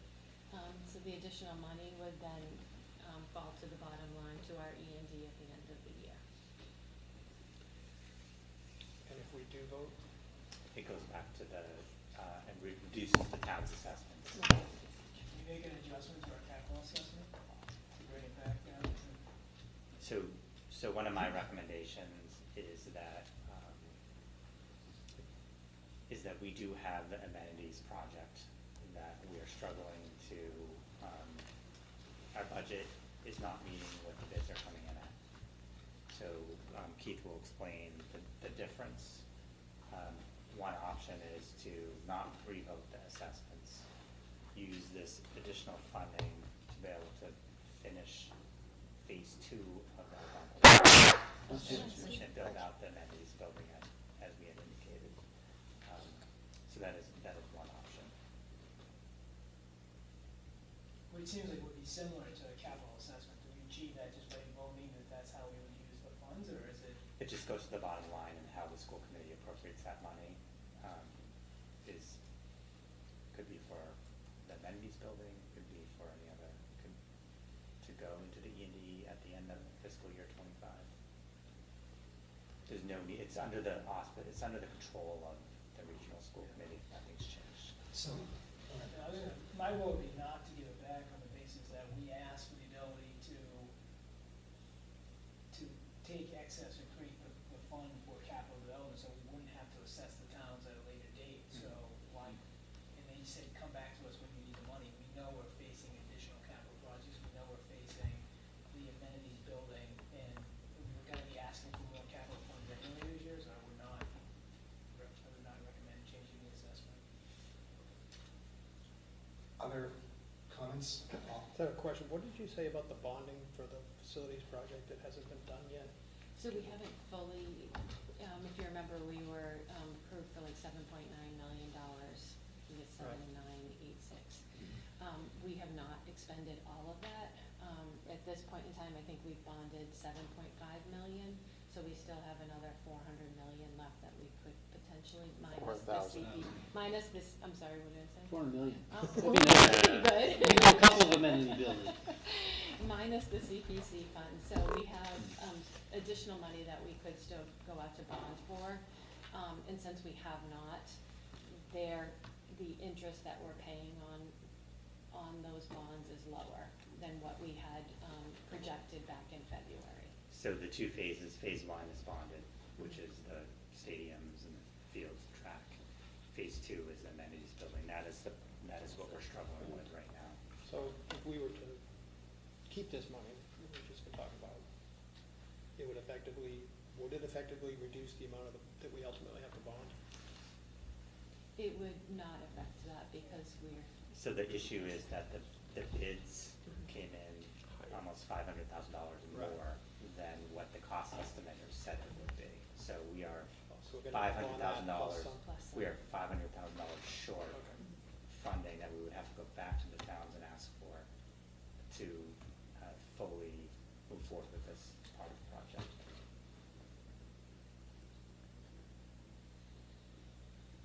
And this might be slightly off topic, but it's not really off topic, but as it relates to the amenities building, because we have completed the athletic project, we have to make the changes to the amenities building, correct?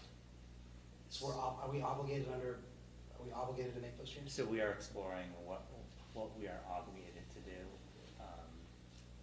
Keith did have a meeting with the town building inspector. So we have some understanding of what our options are. So we are exploring what that looks like. Like, are we obligated? If we do nothing? And during those games or events where we know the stadium will be full, do we then add porta potties for those specific events? So we're trying to see what our options are. I think my preference is to move forward and accomplish what we said we would do to the citizens of Northborough and Southborough, and make the amenities both fully ADA compliant. Any other questions or comments? I'm of the mindset that it's not a matter of necessarily keeping that money. That money has already been assessed to the communities of Northborough and Southborough. So I think, we were given, this project was approved. And so I think it makes sense that using that money to attempt to get an appropriate bid is an appropriate use of that money. Any other? I'm hesitant because, I mean, yeah, it was approved, but now we're asking for more, well, we need more money. Oh, I guess the part. And, it hasn't really been approved. I mean, it was a capital, it was an article in a town meeting, it was a capital expense that people approved, but now we need more. I guess the other question, again, I guess to that point would be, would we still have to go back to the towns to bond more? Is that enough? I guess the question is. So the commitment we made to the community is the budget that we said, the $470,000, that's the amount we would bond. If the school committee voted these assessments, re-voted the assessments and the money went back to the town, regardless, we would have to go back and ask to reassess each of the communities, the difference for the project. We would need to do the notice of assessment. They would have 60 days to reject or hold a special meeting. If they do nothing, then we get the money. The end result is potentially the same. We're not bonding more. We're finding the difference in basically the operational budget. So we're taking savings from the operational budget to pay a capital expense, basically. Yeah, the way that I envision this working is that we would petition to utilize funds from E&D, and then we would allow these funds to fall to the bottom line at the end of the year. And that's probably the mechanism that we would do to make this work. But unless I'm mistaken, looking back at, remind me how this worked, but in the assessment schedule that's here, there's a line item for capital assessment.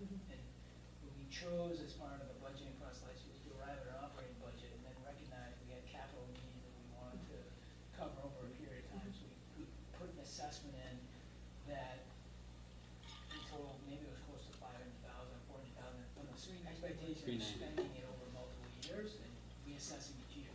So I feel like what we'd be doing, our assessment is not for the operating budget, our assessment is for the needs of funds in our current year.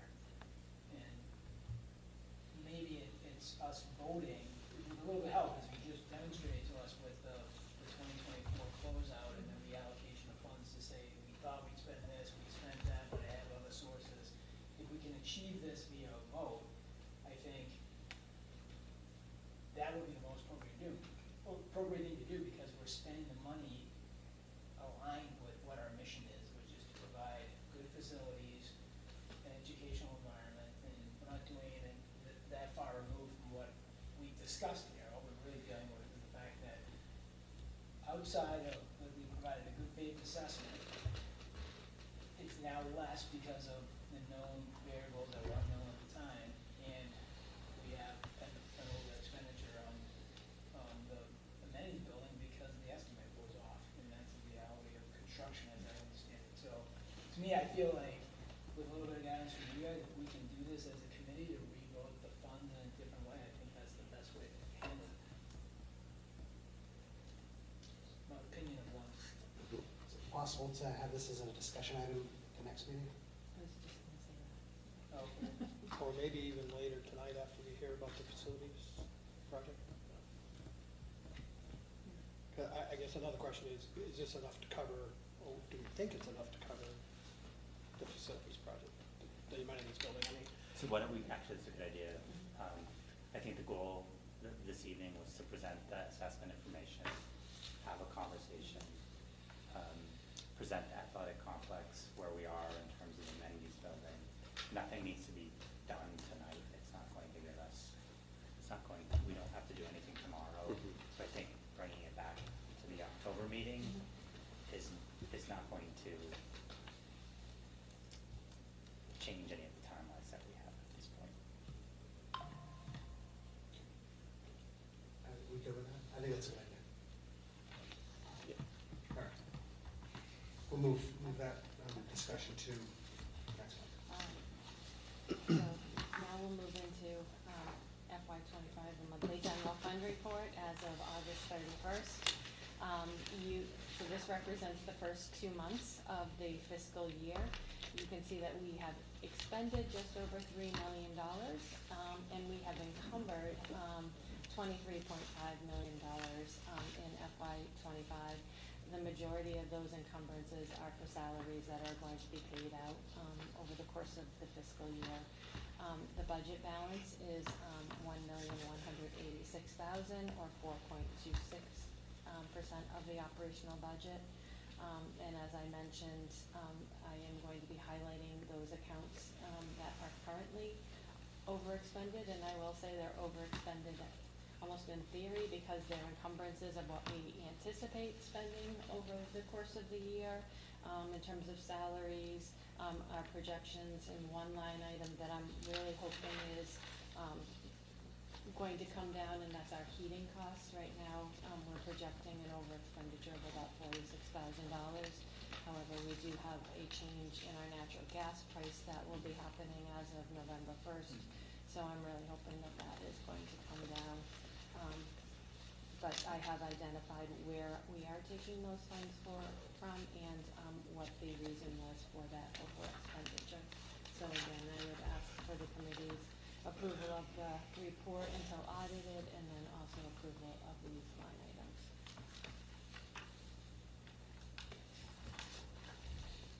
All right. Any comments, questions? I will entertain a motion to accept the FY '25 monthly general fund expenditure report, as well as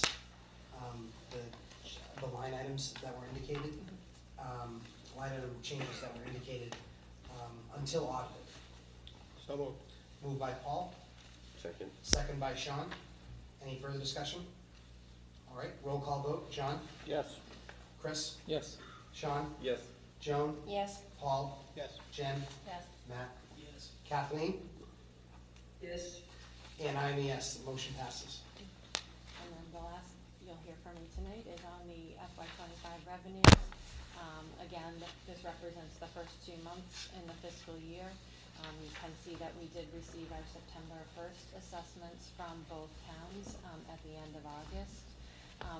Other revenues that we've received are our Chapter 70 and our charter school state payments. Our investment income continues to be healthy, and we also saw athletic fees over the summer for our fall sports season.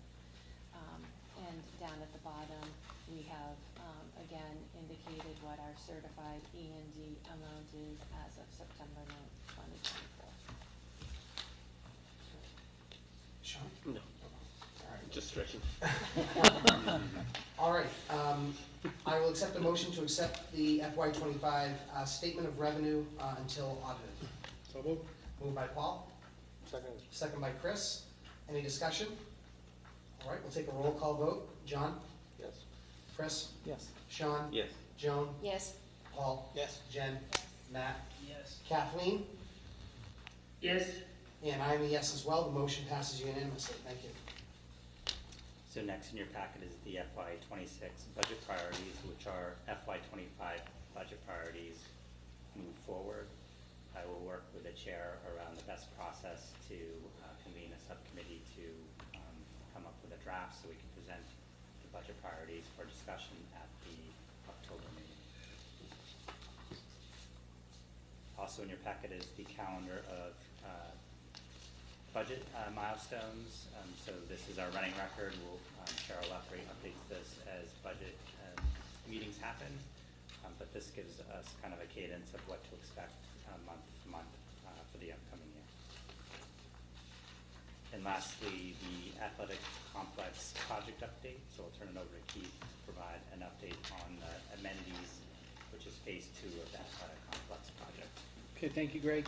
Included in your packet is a memo from Becky and myself related to where we are in the process, and as it's been alluded to, there's been some obviously accurate information shared tonight on where we are, but I hope to give a little more context of what occurred and where we are now and what we're looking to do in the near future. So phase 1 of the project is complete. That was the public works portion of the project.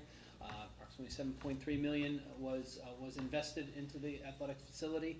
At this current time, we just have a few small outstanding items that we're working with DW on coming back and getting done as far as a punch list is concerned. We are still in great communication with them and to get those items executed hopefully in the very near future. We do expect that these items will not have any interruption to athletics or any other events here at the high school. The second thing I want to mention is this was the construction portion of this project, which we've discussed just a little bit before, that required our compliance with a different form of MGL to go through with it, which impacted the amenities building. So we did hire design services through RGB, Architects of Providence, Rhode Island, in December of '23. We worked with them throughout the winter to put together a solid scope of work based on the prior cost estimates that we received. We went out for invitation for bid in March and April. We quickly discovered through the sub-bid contracts that we were going to go over our budget significantly from the very beginning. So instead of going through that entire process and wasting time, we decided to void that procurement and go back and figure out and answer the questions of why we were getting such high bids, and then consider alterations to what that bid would look like for a second round. So what we were told anecdotally from contractors is that because we had a aggressive timeline of wanting to get this project done during the summer months, there was a premium of work available. And a lot of contractors that are in this field at the time commented that did have an impact, as well as some of the other things we've heard about construction. So it wasn't just a sole reason, and then again, this wasn't formal, this was anecdotal. So we did decide to adjust the timeline of our project and to become more of a winter project, with the hopes of capitalizing on more open schedules and more availability of a variety of contracts, so we would get more competition. So we stuck with the same scope of work. We went out to bid in June and July, with a closing of the end of July.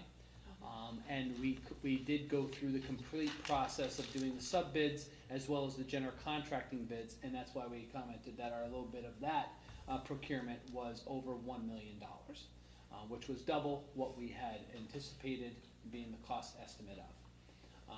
So at this time, we want to consider all the options that would be available to us, and as we outlined in the document, considering potentially altering our scope of work, and then obviously the assessment, which is part of the discussion that we're having, as another pathway to get this work complete, and potentially the John Wysocki $1 million donation that's coming would be greatly appreciated. You only need 500,000. Whatever. We're going to make it really special, John. So it's not just one pathway that we want to talk about and discuss. We want to consider alternatives to where we are now to see what's available. So Becky did an excellent job of kind of putting together the financials around this of where we are, with the hope of helping to richen the conversation. Do you want to mention anything? No. All right. Okay. Sean. This doesn't answer the question about what do we do next, but I'm just wondering, the group that put together the initial cost estimate, the same group who did the cost estimates for the They did not. rest of the? Go ahead. I'm just wondering how. We had two cost estimators who. Okay, I was just wondering how one came in so solid and one came in different, so off. I'm just wondering the why. Well, I think Gail's what their projection was for this building was pretty in line with what RGB had. They were in about the $400,000 range as well. We had And- another company. Yes, yeah, and, what, RGB told us after the bid went, is that they went out for another bid shortly after ours, like a week after this $1 million came back, and the result was the same. So again, it's like this change in the construction market where costs are Okay. just, yeah. It's like, one was so spot on and the other one's so not. Yeah. Okay. I think it raises the point that Paul brought up earlier, which is even the assessment, if we were to go with this, the change in the assessment, or the savings in the assessment isn't enough to cover the difference. But we have $470,000 left, which is what we had originally allocated for the project. We have $150,000 in the transportation bond for this reason, because we knew it was gonna come in over budget. We didn't realize how much. And then if you add the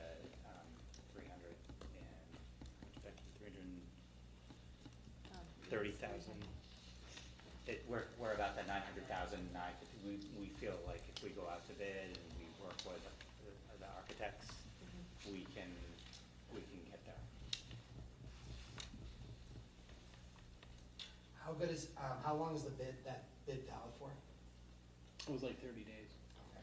So is there an anticipation that the cost is gonna go up as time goes on?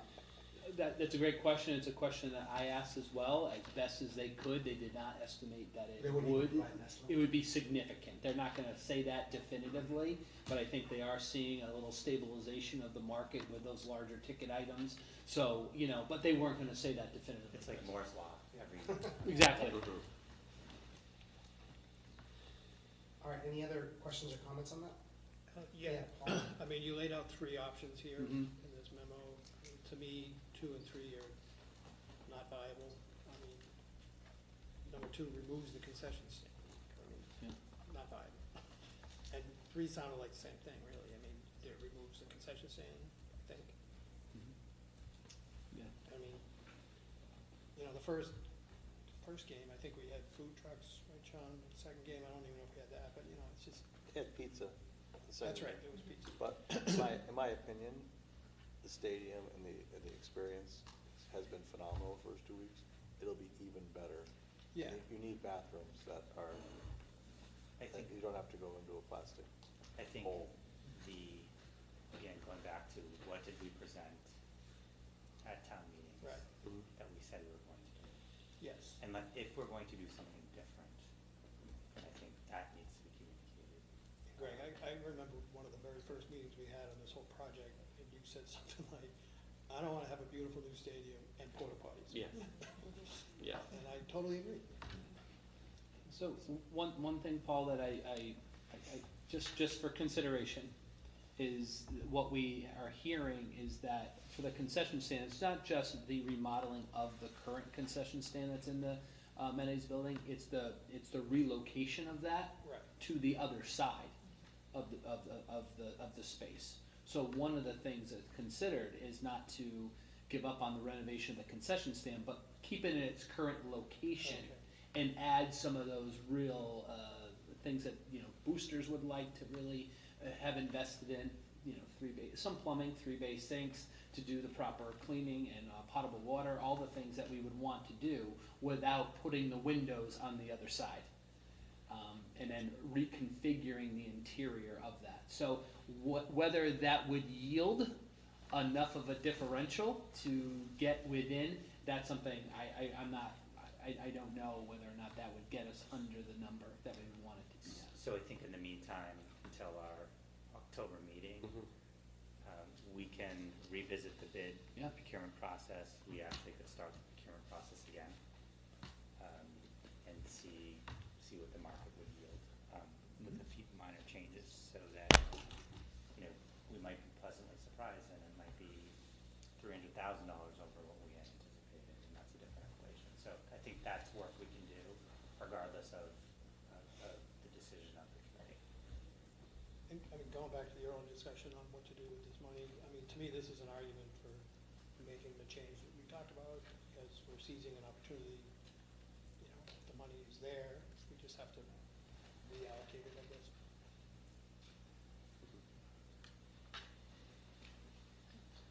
All right, any further discussion? Thank you. Please, on to the next. I think we're actually on to old business. 2024-2025 subcommittee and liaison assignments. So I think that's included in the, it's included in the packet. If you take a look at it, you'll notice there are a couple of vacancies.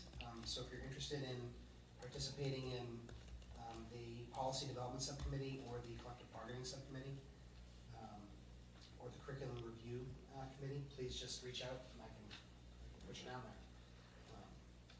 Any other? Yes.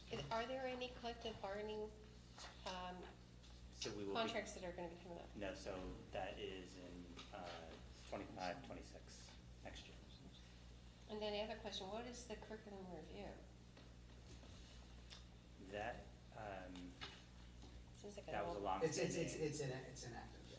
But Oh, inactive, But I okay. do Okay. remember Paul Messman had mentioned that we should reactivate that. So I think that is why we put it there, to really, there was a group of committee members, citizens who would be presented information about curriculum updates and what's happening and get feedback. So something we, Is that the one that used to be the superintendent's curriculum review committee? yes. Yeah, I think it was quarterly or so. Yeah. I thought Okay. it was good. It was valuable. Yeah. Okay. Policy development and or distribution, there's none at this time. Public comment, any additional comment from the public or from the committee? Joan? I have two I'd like to share. The first one was that earlier this evening, the NEF, Northborough Education Foundation, had their grant award reception. Greg made the opening remarks, and Sean Bevan was there to present and be part of the recipients of 3 awards that went to Algonquin Regional High School. There was a total of 11 grants. 3 went to Algonquin. The total cost was $38,000 that they gave out. Usually it's they revolve an non-rolling grant award, but this year it's only going to be once because the money's spent. But I'd just like to highlight the first one. Michelle Kalin has already left, but she got a grant for Career Forge ERM on career exploration and innovation leaders, which is strengthening career exploration and work-based learning experiences for students at Algonquin Regional High School, which she also talked about, which was the internships. The second one was to Kimberly Honey as the librarian. She is working together with Megan Kelly. No, is she there? Kelty. And they're doing auto learning support for elementary and the ARHS students. And it's human-read audiobooks and textbooks through Learning Alley. And it also promotes independent reading, diverse learning styles, and the universal design for learning UDL. And the last one was for Brian Larson. He did the adventure course. It was good to hear about that, remembering previous years, my daughter being there behind the scoreboard, the adventure. The venture course at Algonquin is a ropes course that all 11th and 12th graders participate in as part of the health and fitness curriculum. And I made a connection to Algonquin when I had to read out one, and it was about for the robotics. And there's robotics, they're starting it at Melican and doing some things there. And I thought, wow, this is wonderful because these kids are getting a heads up on what's going to be happening here when they come to the award-winning robotics team. So thank you very much. And thank you, Greg, for being here. And then the other one was that I had seen online, unable to get the Boston Magazine. I have no idea why. But they put in the top 100 schools, and I looked at the top 130 public schools in Greater Boston, and this was their ranking for 2024. It is based on the Massachusetts Department of Education and Secondary Education, the limited amount of information on each school, which includes MCAS scores, SAT scores, and out of the top 30, Algonquin was number 20. So congratulations to us. I know there's different standards all the time. We've always talked about, Paul, you probably remember all the different standards when you hear about US News Report. Do we get into it? I know even in years past, they wouldn't even, you know, it would be, Southborough would be the last of the schools K to 8. They never looked at Northborough because we were too far away. So it's like this year, Northborough, Algonquin is in it, and whatever their standards were, but we're in the top 30, we're number 20, so congratulations. It's exciting. We won't be pleased until we're number 1. Any additional public comment? Personnel, distribution of personnel, reporting new staff appointments. Yes, so as of September 18th is an overview of the personnel. Also in your packet is a review of the staff members who were appointed for the 24-25 school year. Just want to thank Sean and the team for a great job hiring. I think they hired some really fabulous new staff, and also Heather Richards and the HR team for their work behind the scenes. Are there any vacancies? That's great to hear. All right. There are 2 communications included in the packet, one from MASC, Mass Joint Conference, and there's a thank you letter from the 50-year Union Committee for the Algonquin class of 1974. Yes, so Sean gave the class of 1974 a tour, and they gave a new definition of seniors. And